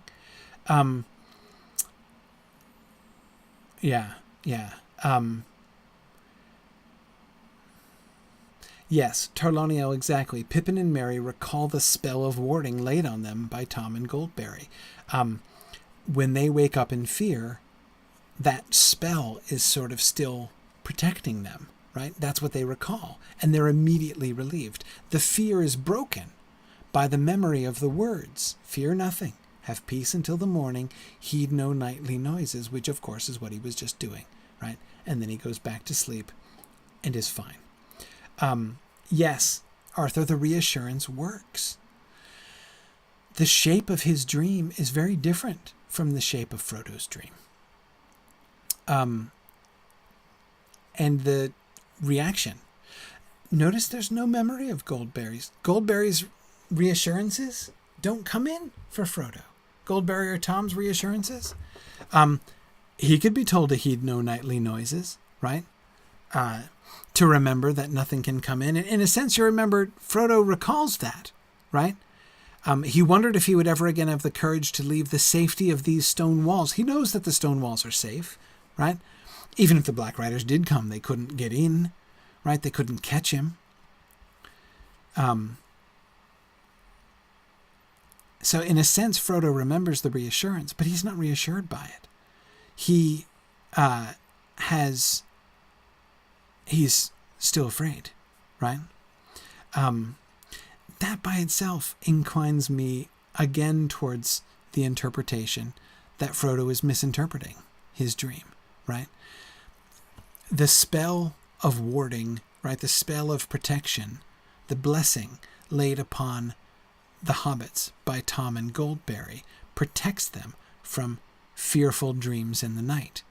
But it's not going to protect Frodo from his dream, because his dream isn't a fearful dream, or it shouldn't be, right? The anxiety that he brings to it, right? The misreading in this argument that he jumps to, that's his own business. He's not being afflicted from without by a dream of fear. So yes, Arthur, the threat in Pippin's nightmare is specifically dispelled by the power that gave the words of reassurance. Frodo's dream isn't dispelled in the same way. It doesn't seem subject to it in the same way.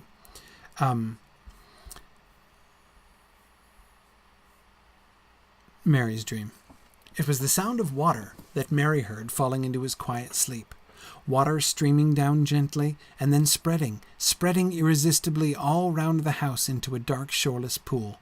It gurgled under the walls and was rising slowly but surely. I shall be drowned, he thought. It will find its way in, and then I shall drown. He felt that he was lying in a soft, slimy bog, and springing up, he set his foot on the corner of a cold, hard flagstone. Then he remembered where he was and lay down again. He seemed to hear, or remember hearing, Nothing passes doors or windows, save moonlight and starlight and the wind off the hilltop. A little breath of sweet air moved the curtain. He breathed deep and fell asleep again. Okay, so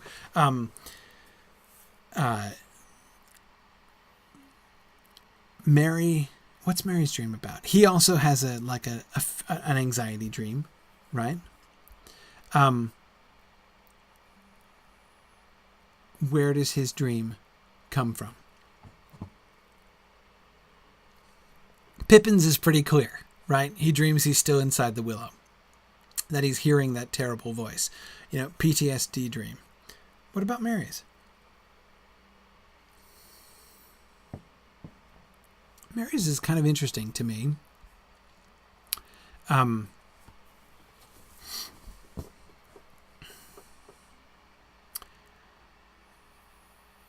Yes, Tom, well remembered. This is not the last time Mary will feel like he's plunged into deep water. Yeah, it will be good to remember Mary's dream later on.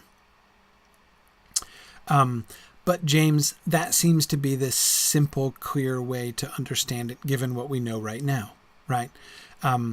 Merry and Pippin's dreams are of the forest and the river. The Withywindle is the center from which all the queerness comes, as it were, right? And what are the, Old Man Willow sings of water and of sleep, right? So the hobbits are being driven. It's Frodo, of course, who gets driven to the water, not Merry or Pippin. But both of these, Merry's dream seems to be a holdover from Old Man Willow, just the same, or to be influenced by Old Man Willow and the spell of Old Man Willow just as much as Pippin's was, right? Again, with Pippin, it's more explicit. He's hearing Old Man Willow's voice. He's imagining he's inside the willow. But the idea of water spreading, right? The dream of water, Old Man Willow was singing of water, right? Now, again, this is not the same thing. It's not like Frodo wanting to bathe his feet, right? That's not the kind of dream. He's not having a foot bathing dream, exactly. So it's not precisely what we saw before. But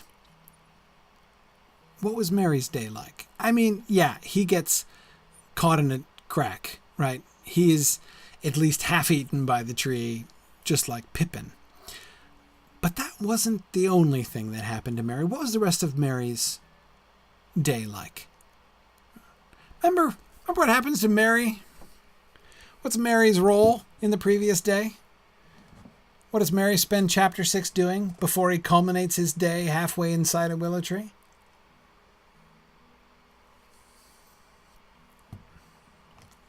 Yeah, Arthur, he dreams specifically of a flood coming into the house. Merry's dream is a dream of inevitability, right? This sense of doom pressing in upon him, coming in, surrounding him, right? And this sort of inescapable tide of death, right, that's coming at him.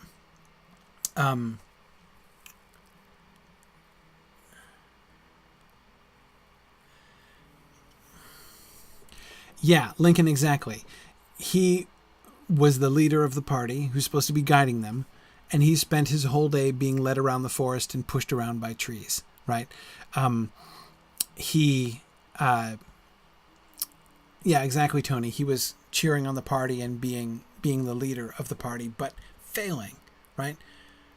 And it's not just getting them lost, even when Pippin jokes with him about that, right? Hasn't taken you long to lose us, and that kind of thing. And, Pippin's open challenging of him, right? But who made the path, I wonder, right? It's not just those things, right? There is a sense in which Merry set out to fight the forest and he lost, right? Gallandar, exactly. He spent the whole day being optimistic that they were about to find their way out. And what happened? They were hopelessly enmeshed. They were ensnared, right? They were drawn into the center and engulfed by the forest, right? Old Man Willow was singing of water. And what happens with the water? His dream of the flood here. And not just like a flood rushing down like the ford of Bruinen upon him, right? But the water creeping in to the room and like slowly rising until he drowns, right? That sense of I'm being surrounded and slowly and inexorably engulfed. There's something in there which seems to me kind of similar to his experience in trying to lead them through to the other side of the wood. I mean, it's figurative, right? It's metaphorical. It's not literal. Like Pippin's dream is much more literal, right? He dreams about being inside the willow tree. Merry doesn't have that literal of a dream, right? But it seems to me figuratively connected with this terrifying experience he had, which was still in the end down to Old Man Willow. It's still an Old Man Willow anxiety dream. I'm pretty sure. Yeah. And good, right, Matt, exactly. The water is rising out of a marsh or bog rather than a flash flood. Yes, exactly. Even the image, Matt, of the marsh or bog, right, has that same sense of like being bogged down, right, of that, not being, it's not like he's falling into water or like water is just sweeping over him. Those would be different kinds of experiences. He's drowning, or he's worried about drowning like you would drown in a swamp. Not like you would drown in the ocean or like you would drown at the Fort of Bruinen, right? Yeah. And yes, you're right, Mike. You can tell that Merry had a better education as he doesn't say, I shall be drowned, right? Yeah, exactly. Good.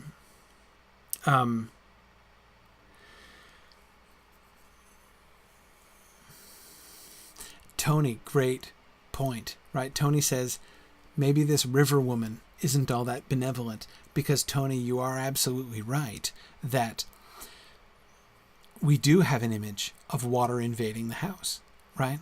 When they come in and they see her surrounded by her earthenware bowls of water and water lilies, it looks like the river has come into the house, right? And that river was scary. That was a scary river, right? And that was the river that Old Man Willow was singing about. And Old Man Willow wanted to either engulf them or drown them, right? Or both. Anyway, so, and Valori, exactly. Goldberry can't exactly plead innocent to the whole drowning of folks, attempting to drown folks in water, right? So it does seem, it's a different kind of anxiety dream. Just like Pippin has that moment where he's like, am I actually inside the willow, right? And Merry has this anxiety dream, a similar anxiety moment, perhaps, right? Are we safe? Is the river coming?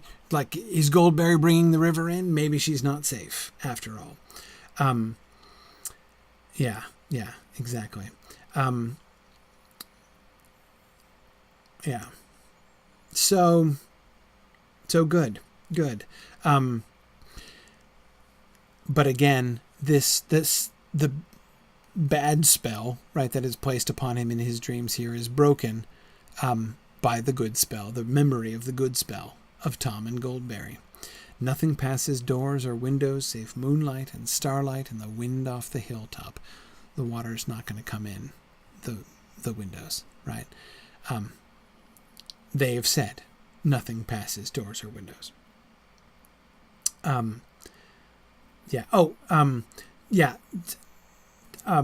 Goldberry's history of drowning people, right? Not mentioned in this text. It's in the poem, the original poem, The Adventures of Tom Bombadil. That's how she and Tom first meet. She pulls him in and seems to be attempting to drown him. But, it's all good fun. It's a, courtship. She was flirting, right, essentially.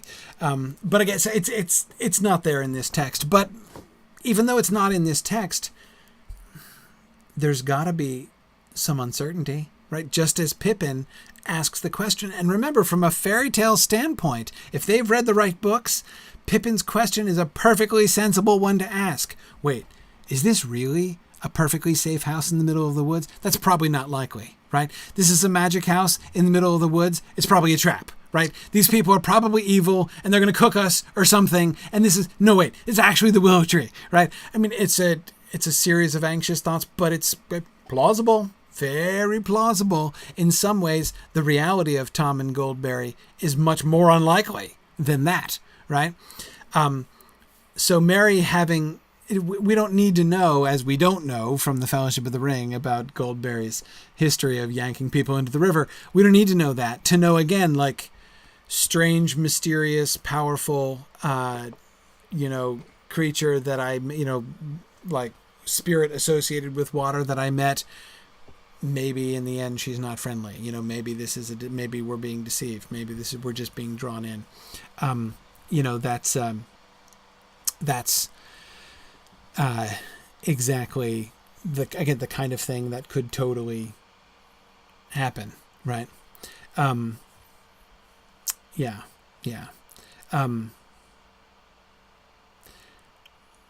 Yes, JJ, exactly. You got my reference exactly. Eustace Scrubb would have been completely unsuspecting. Yeah, exactly. He did not read the right kind of books. Yeah, good. Okay. I should let you go. We talked about the 3 dreams, right? We will come back to the 4th sleeper for next time. Well, we can read it. Short passage. As far as he could remember, Sam slept through the night in deep comfort, if logs are contented, right? So we'll talk about that. We'll open next time talking a little bit about Sam and Sam's non-dreaming, right? As we sort of conclude looking at this very interesting night of dreams, and then we'll begin our look at the next day, and of course, the conversation they have. Maybe we'll get so far as the conversation they have with Tom Bombadil the next day. So we'll look at that next time. Thanks everybody for joining me. It's field trip time. So I'm going to say goodbye to the folks on Twitter, and thanks for joining me on Twitter Live here tonight. Join us next week, same time, and we'll do more. We'll get more accomplished there. We'll move on a little bit further. So I can say goodbye to them. Bye now. And for those of you who are on Twitch and in Discord, we will go on and do our field trip for tonight. Corey, I'm going to have a little Rose talk because my audio's... Yeah. Okay. Yeah, I hear that. Okay. Okay, can you hear me all? Yes. Okay, so the plan is to go from West Bree to Surrey Kyla. You can take the horse. It might be level gated, so if some of you are not able to get there because of your level, I'm not sure what to suggest because we probably can't get you there. And then once you get to Surrey Kyla, you can, if you do not have rep, to go to the next stop, which is Ziegelgrund. Thank you. Yeah. Then you can use mithril coins to do that. Okay. So basically, everybody go to the stables. All right. So we're gonna go to this. We're gonna hoof it. One of the great things about Forakel, riding horses for long periods of time. So we will sneak in as much quick travel as we can do here. All right. Off we go to our friend the stable. Yeah, Druid's Fire. I think I'm gonna mithril coin it. I think because the slow horse is fairly slow. It would be worth it if it were a mammoth ride. If I could get a slow mammoth ride, I would take it. But since it's only a horse ride, I'm not gonna bother. Okay. Yeah, I probably should have mounted my own horse, but we're almost there anyway. Okay. Whoa, lagging and Bree. Okay. All right, so yes, we'll start off in Surrey Kyla, and because then you can quick travel from Surrey Kyla over to Ziegelgrund, right? If you don't have rep, it'll cost you mithril coin, right? From Surrey Kyla. Okay. As long as quick travel's an option. It is an option, yes. Okay, great. All right. Oops. Oh, shoot. I forgot I have no mithril coins on this server. Oops.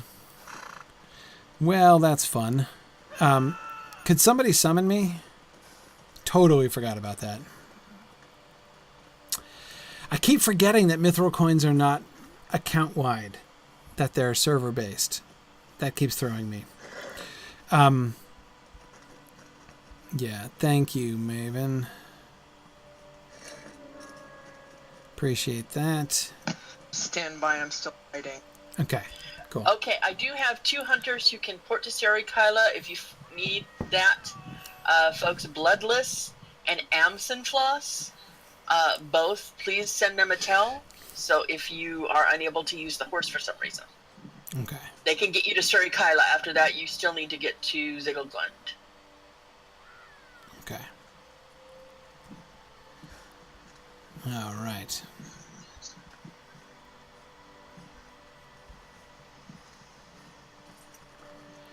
All right. Thank you, Maven. Oh, wait. We're in Zigglgund here. We were going to go to Surikawa first. Oh, I thought we were telling people to go for. Everybody's been coming to Zigglgund. Oh, that's what we were starting. Oh, I see. Okay, so we're coming here? Fast horse from Surikila to Zigglgund. Yeah. Okay. That's where All right. we're meeting here. Okay. Yeah. So we'll just start here. That's fine. Surikila is lovely, but we can... Okay, please let Blood know as soon as you can if you do need a port from a hunter. So he can then decide that he's ready to go for himself. Yeah.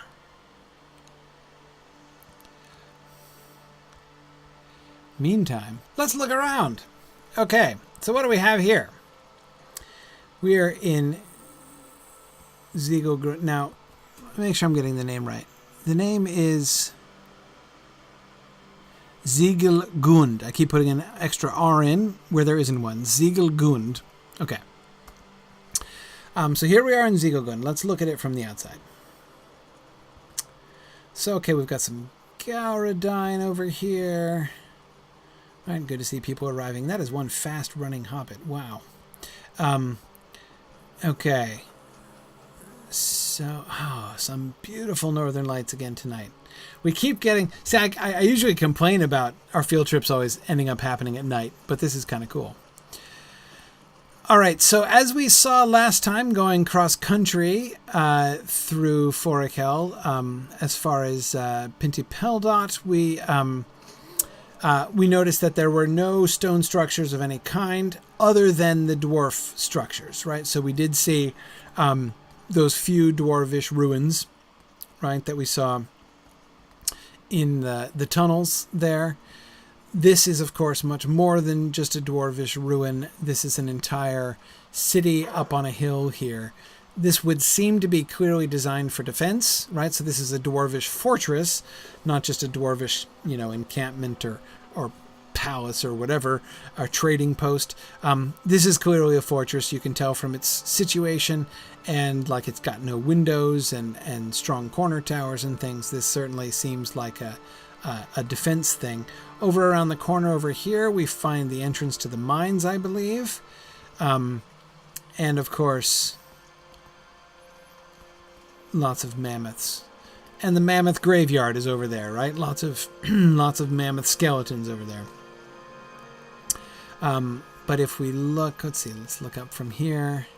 Yeah, again, high, inaccessible openings there. This is an extremely defensible position from every side. Very strong defensible point. Which leads to a question. Why? What's the implied story behind this? This is what I love doing, going around. I mean, of course, I love looking at the places where they're specific, where the Locho people are specifically interpreting story and adapting story. But it's even cooler, well, not even cooler, but it is also cool to look at the places where they are investing sort of the whole thing with story, right? Where they're filling in story around the sides. So, okay, so we've made a big dwarvish place. What is the implied story behind this, even without reading any text and stuff? What can we see? So we see a dwarf fortification. Why would they build a fortress here? Well, because they thought they were under some kind of threat, right? They clearly are fearing attack by building this structure. Also, there is not, in the fortress itself, there doesn't seem to be much of an underground presence here. Most of the dwarvish strongholds are underground strongholds, right? Moria is quite a strong place and difficult to attack, and we see defenses like the Bridge of Khazad-dûm, right, to prevent it from being invaded from the outside. But that's again, that's sort of more normal for dwarves to have that kind of underground defense. This is not an underground network. This is just an above ground fortress up here. Now we do have underground stuff in the mines over here, right? But this is, again, when you look at it from the inside, we're not going to go in, but when you look at it from the inside, this is clearly this is a mine. So they lived up there, right, up on the hill there, right? They lived up there in that fairly expansive but above ground fortress, and they mined over here. This would suggest to me this was not a main place where dwarves lived, right? Oh, thank you on the roving threat. Thank you for that. Okay, this is not a big place where there probably wasn't a major settlement here. It's a large place, but the dwarves aren't going to live above ground for long periods of time, right? Everywhere where we see dwarves living, both in the books and in the game world, everywhere where we see dwarves actually living as a long-term home, it's underground, right? Whether it be Moria, whether it be the dwarvish strongholds in the Silmarillion, right, Nogrod and Belegost, whether it be Erebor, right, in the Iron Hills, presumably underground, even the places like the Thorin's Halls in the Blue Mountains, right, Thorin's Gate, as it's called in the game, all of those places are underground places, right? So the fact that this is not an underground place but an above ground place suggests this is more like an outpost, right? Presumably here because of this mine. So they were here for like professional interest, not out of personal inclination, right? They weren't setting up a place to live permanently. They were here to mine whatever ore they found here at this spot, and they apparently were sufficiently interested in it, right? Or sufficiently fearful of their own position that they built this large fortress connected to it, right? To go with it. So that they could live nearby here in safety for a time, but again, not necessarily a permanent. So this would be my reading. So where are we? We're in Forakel. The things to remember over here. Not on the map. We can't get there from the map. Over on the the top right hand side, is the way to Angmar.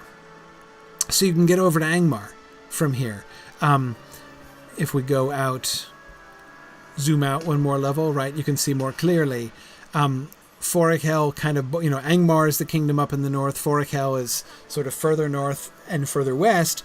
But it's sort of similar. This is why, of course, the Lossoth, in the one story about Forakel that we get in the books, are worried about the Witch King, right? They know about the Witch King, and he's clearly a part of their sort of local mythos, right?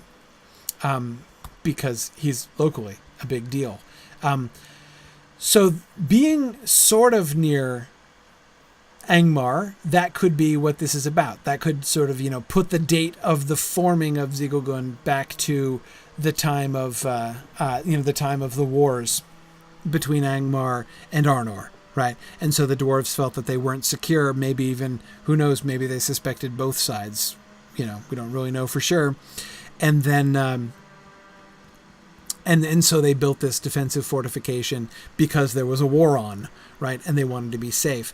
That seems to me a little bit unlikely because they're kind of, Forakel as a whole is pretty close to Angmar, but they're not all that close to Angmar, right? Nor was there ever any real military presence by the Angmarim here that we know of, right? So it's possible that it's Angmar that they're worried about and why they have built themselves this impressive fortress. But I'm not sure. I'm not 100% convinced that that's necessarily the answer. Also, I think that there's another answer potentially to hand. So let's mount up for a second here.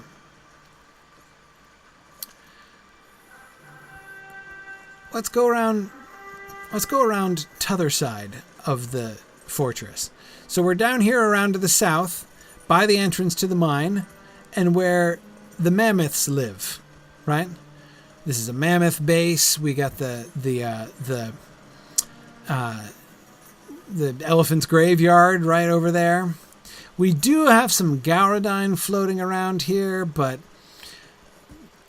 we don't seem to be near a major settlement of them. Again, if you explore around here, you find that most of their major settlements are in this central region, not too far from Pintipeldat, where we ended last time. So it's not a huge Gauradine area. So let's kind of keep exploring around and say again, we got some bears, we got some Gauradine, we got a few little Gauradine encampments, but not really sort of their main territory. But if we keep going this way, we come on something quite different. Aha! Worms!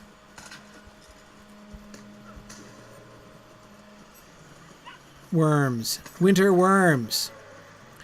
Dragons. This whole area, right? This whole green area on the map. Green because it's got these hot springs, right? So we've got these hot springs coming out with these big mineral deposits, and that's why we have liquid water here instead of ice, right? But this whole area is crawling with dragonkind, and there are some big ones in here. And it makes me wonder, is that what the dwarves were afraid of, right? Angmar is far away, but there are dragons that live right nearby. And as we know, dragons and dwarves have a bit of a history, right? So if you're dwarves and you're building this mine, right, and you're saying like, okay, we need to make a settlement up there near the mine so that we can mine this spot, but there's a bunch of dragons that live close by, maybe we should take precautions, right? So that makes a good bit of sense to me. That would be my favorite theory about why Ziegelgund is built as it is, why it's this big, huge defensive fortification. Maybe we're being more safe than sorry, about the Gauradine. Maybe we're being more safe than sorry, about the Angmarim, right? You never know when the Witch King is going to come over here.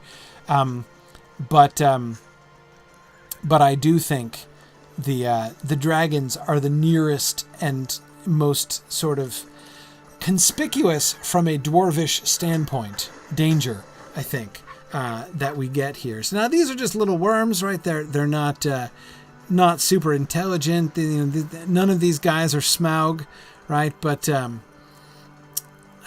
sort of better safe than sorry. Deathman is suggesting they were mining sulfur to make steel. Hey, quite possible.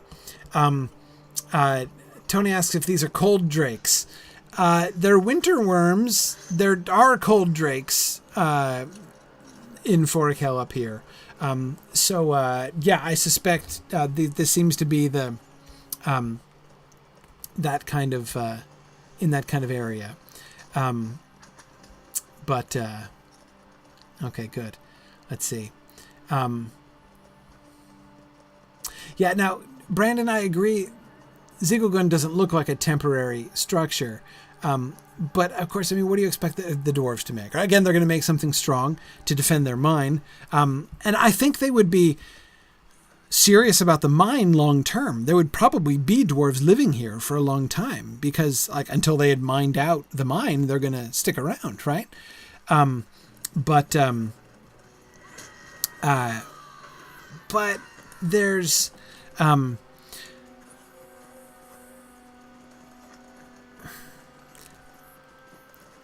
the distinction I'm trying to make is between them sort of thinking about this as a home, right? They would make a strong fortress to defend their wealth, right? To defend their mine. That doesn't mean that they would sort of establish this as as a sort of kingdom. Now, Valora, there's a ghost infestation. Is there a ghost infestation in the mine? I'm forgetting this. I remembered that there's. Here we can leave this little place so that the worms stop spawning. I know the worms are very persistent in this area. Yeah, exactly. Tora Marthan. This is not a place where a dwarf would want to raise a family, right? The dwarves. I don't think the dwarves of Ziegelgun would consider themselves from Ziegelgun. Like, this isn't going to be their ancestral place, you know. Up north there's a shipwreck. The ghosts issue. Yeah. But that's really far away. That's really far away. Not to mention, it is not at all obvious to me that the ghosts predate the castle, right? The dwarvish castle. Okay. Okay, right. No, yeah, it's just the evil dwarves, the dour hands, and the hill beasts. Yeah, that's what I thought, Deathman. Inside the mine. Yeah. Emma Thorne, the practical value of building their stronghold and settlement here next to the warmest place in Forakel, that does seem like a really good idea, a really practical sort of dwarvish plan, right? Because that's not just sulfur, right? But I mean, just thinking about the heat and there are all kinds of things you can imagine them using the hot springs for, right? So yeah, absolutely. Okay. So where I want to go next, of course, is I want to go up to see the shipwreck, because the shipwreck is awesome. I want to go up the coast here, up into Talvi Muri, to Kurulairi, up here. At this point, maybe we should get together on a raid, because we've got some fairly low levels here. Yeah. Well, so I'm wondering if we have time, because it's getting late. I guess we could ride up there and then we could come back to it next time. So yeah, that's a good idea. Let's raid up. Somebody want to start? Send me a tell if you need invite to the raid. This is Lily Rose. Okay. Great. Yeah, if you could invite me, that'd be great. Thank you. Okay. Sorry, I was just looking down at the text there. I see that Pine Leaf just defeated the Silver Hare. Thanks, Pine Leaf, for clearing out the rabbits. I was worried about those. So yeah, that's good. We don't have to. Nobody has to worry about rabbits with nasty, big, pointy teeth lunging after you here, which could totally happen. I mean, it had a vicious streak a mile wide, that one. So we really owe a lot to Pine Leaf there to just taking care of that for us.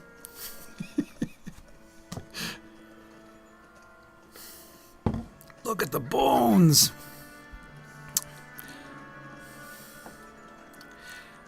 Now, while we're raiding up, I'm going to take a peek inside, because I never even went inside. I was just looking around the outside. So let's take a quick peek inside while we're finishing raiding up. Oh, we got a Frost Grim by the front door. That's fun. Okay, just going to look around. Just a little peek. Inside. Okay, especially if you're one of the littles, please make sure that I got you in raid. If not, send me another tell, because I think I got everybody, but I'm not sure. Okay. Great, yes. Okay, the wooden scaffolding is interesting. Wonder why that's there. Love to see people wearing their cold weather gear.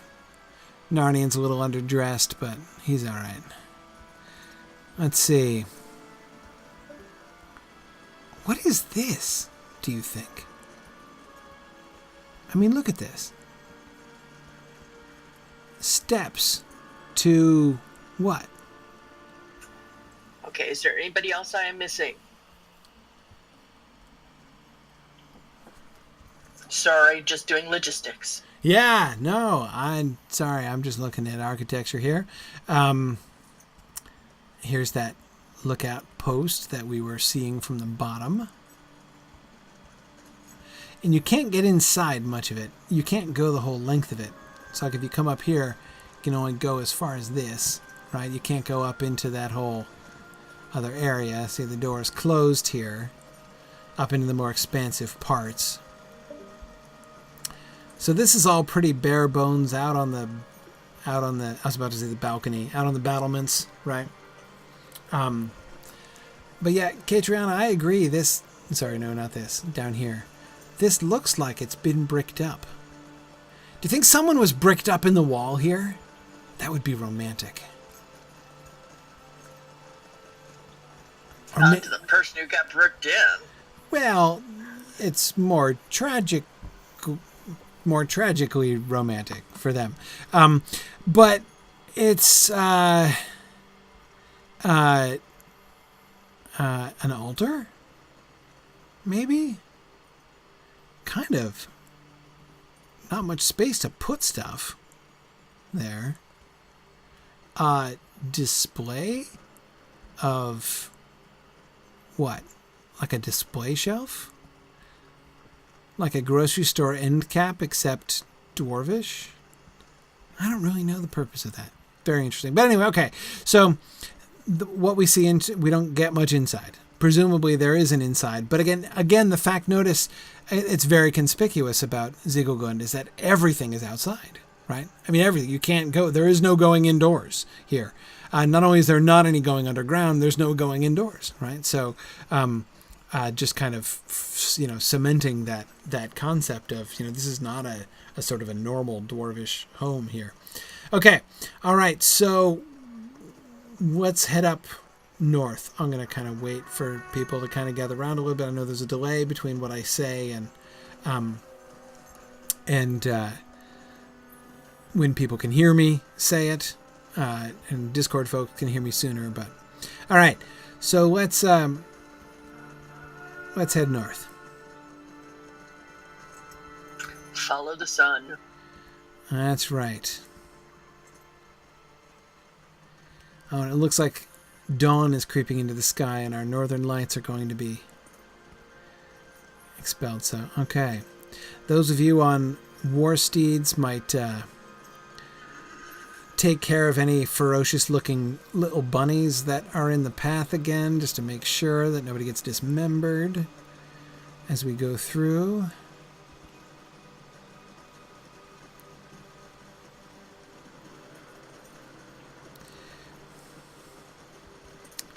Seeing what first thing I notice up here is how barren it is. The road just kind of stopped, right? There was what looked like a road, sort of. Now there's not even really a road. We're just on this like rolling tundra here. There is very little indication of any kind of dwellings, right? We can see on the horizon there's another structure up there. So we're headed towards something in the vague distance there, but we can't even really tell what it is yet.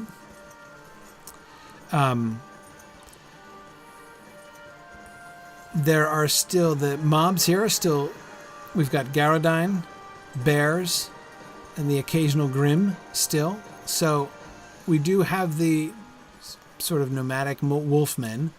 Not exactly nomadic, but roaming, right? Now we've got some worms, some more cold worms here. So yeah, Emethorn, this is true wilderness, which is not all that common, actually, because even places where there is not really much current settlement, right? Like Eregion or Enidwythe, right? Those places still remember civilization. Here we don't even have the road. I mean, there's still the Greenway is still a paved road, right? It's still a paved road that goes all the way through. And and as they depict and as we'll see when we get there, there are bridges and look out, there's a rabbit. Watch out for that. Pine Leaf better take care of that one. Sorry, Pine Leaf, I'm kind of sorry for giving you a hard time, but I'm also kind of not sorry for giving you a hard time because it's fun. So if we can just see, it's still a little too dark. Let's head up towards the, hey, are you attacking me? That's exceptionally rude. I want to head up to it's just, what time is it? Is it pre-dawn or something? No, it's evening. Okay. All right. It's evening. It's just getting dark. So, okay. I want to head up towards the ruins that we see on the horizon there, and then we'll call it from there, and then we'll go down and explore the bay and the sights to be seen down by the bay next time. So here's another little encampment. Apparently in like the middle of nowhere. Again, there's no roads leading up to it. It's just this little encampment in the middle of nowhere with some mammoths, right? And a stable master who won't let me ride a mammoth, which I try to forgive the stable master for, but I kind of have a hard time forgiving the stable master for that because I really want to ride a mammoth, but that's okay. So we just got a few igloos. That's it, right? Just igloos and windbreaks. Yep. So we don't even get any of those like barrel-shaped round buildings like we got down in Capacota. So, okay.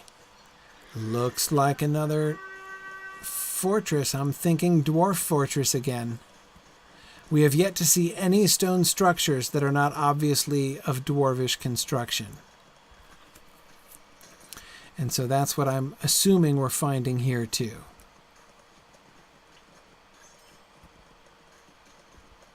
Just a reminder, most of us who are mounted can't kill from being mounted, so please clear the riffraff out of the area. Yeah. If you're on a war steed, go at it. Okay. Yep.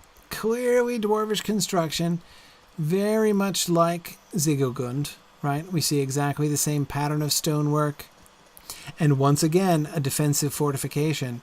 Up at, I mean, we've been galloping up this really, really steep slope. I mean, look how high up we are. It's too dark to see all the way down into the valley, but it would be very hard for somebody to march on this and try to take it by storm. And the bad guys in here who are appropriately being cleared out are whites, are they not? They are. They are whites, yes. We are fighting the undead inside this castle. Again, look at this wall. You just look at that. We've got some little constructions, which are just like the big, huge constructions that we were noticing, like by the junction of the roads down in by Pintipeldot. And they are, well, I was about to say dwarfed. We're looking way down on them from this wall. Oh man, look at this concentric construction. Look at that. Even if you did fight your way up that slope and get inside, all you'd get access to is this other courtyard where you could be pushed off the cliff. And then you've got to fight your way all the way up to there, right? Where they could then rally up there and then inside the keep, right? You got to come up here. And then, right, and then you've still not gotten inside. Then this would presumably be the gate, though it doesn't look like a gate now. But you'd think there would be a gate here. But this appears to be bricked up too.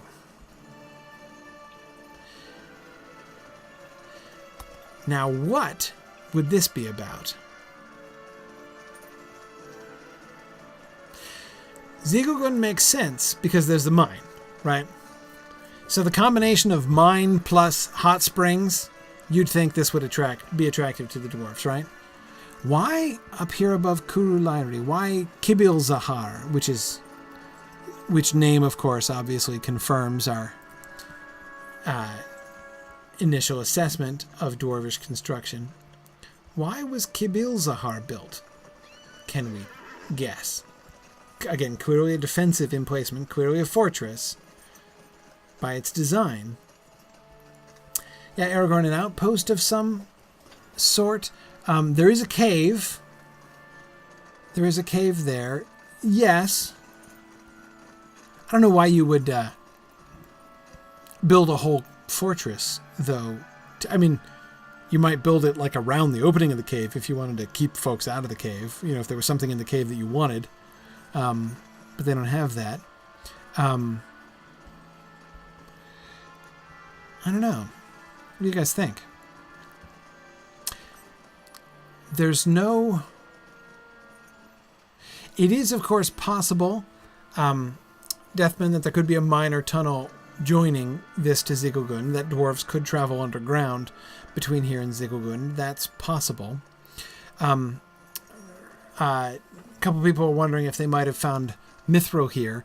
Is there a mine? Possibly there's a mine back in the mountains here. We don't have any evidence that there is, but we don't know that there isn't either. The entrance to this one isn't outside like it is in Ziggelgund, so it's possible. But that doesn't prove that it doesn't happen, right? So it still could be, there still could be mining activity here.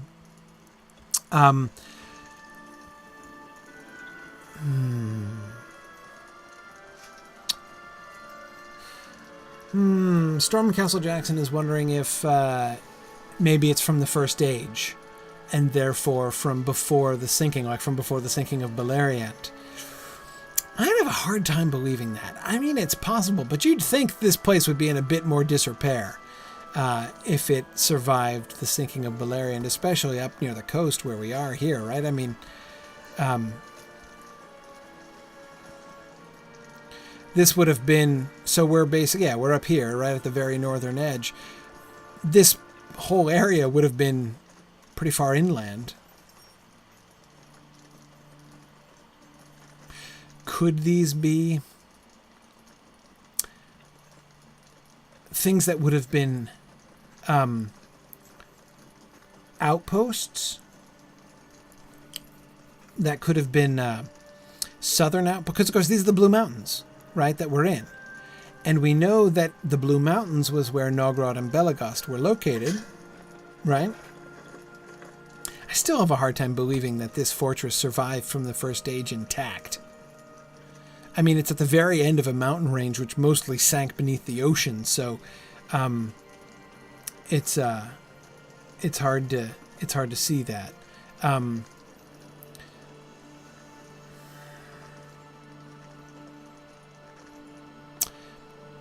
They don't ship, right? See, Arrowhead trade routes was what I was thinking of too.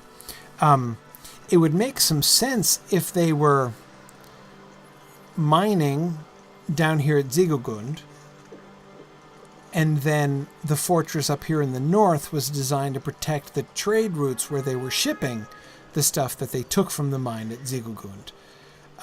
But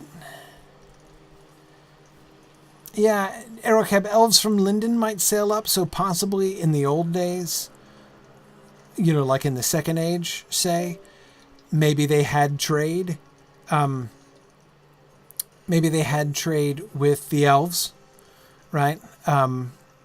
That's possible.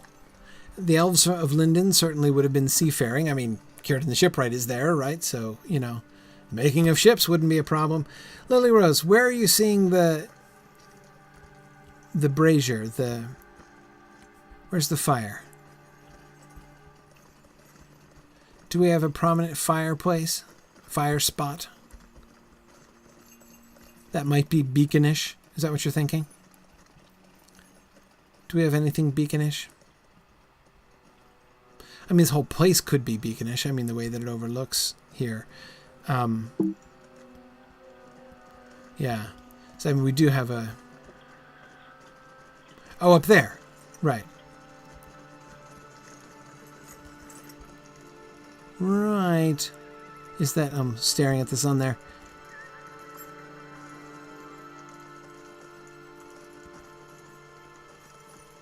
Yeah, that looks more like a sort of a torchish kind of thing, but it does present the idea, right?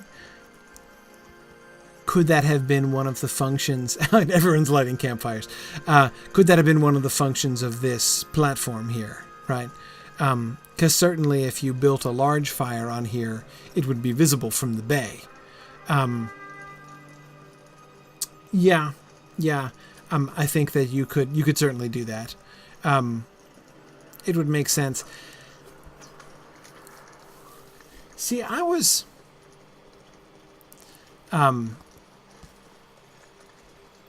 let's back out again. Yeah, so Eredlund, and these are the Blue Mountains again as they come down. We're quite a ways away from Thorn's Gate. But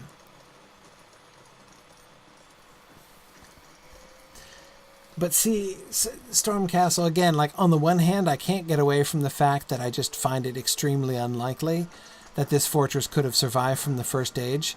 But the more I think about it, the more I like the idea of it. Ooh, white. Let me see him. Just a basic, just like one of the barfing whites from the Barrow Downs, right? Okay. I just wanted to see if he was wearing anything interesting that might identify him. But anyhow, as we've seen, no external excuse for the dead to be walking up here, but like it happens sometimes. You get these infestations.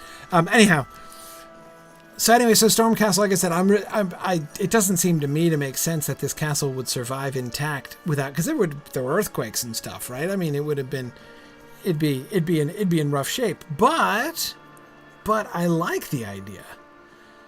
Because we are in the Blue Mountains, and we know that it was in the Blue Mountains, though further north from here, that the original the primary dwarvish settlements of the dwarves who took part in the events of the First Age in the Silmarillion, that's where they lived. So the idea of Kibil-Zahar and even Zigogun, conceivably, being actually, instead of the extreme northern outposts of the dwarves of Middle-earth, remnants of the extreme southern outposts of the dwarves of Nogrod and Belegost, that would be really interesting.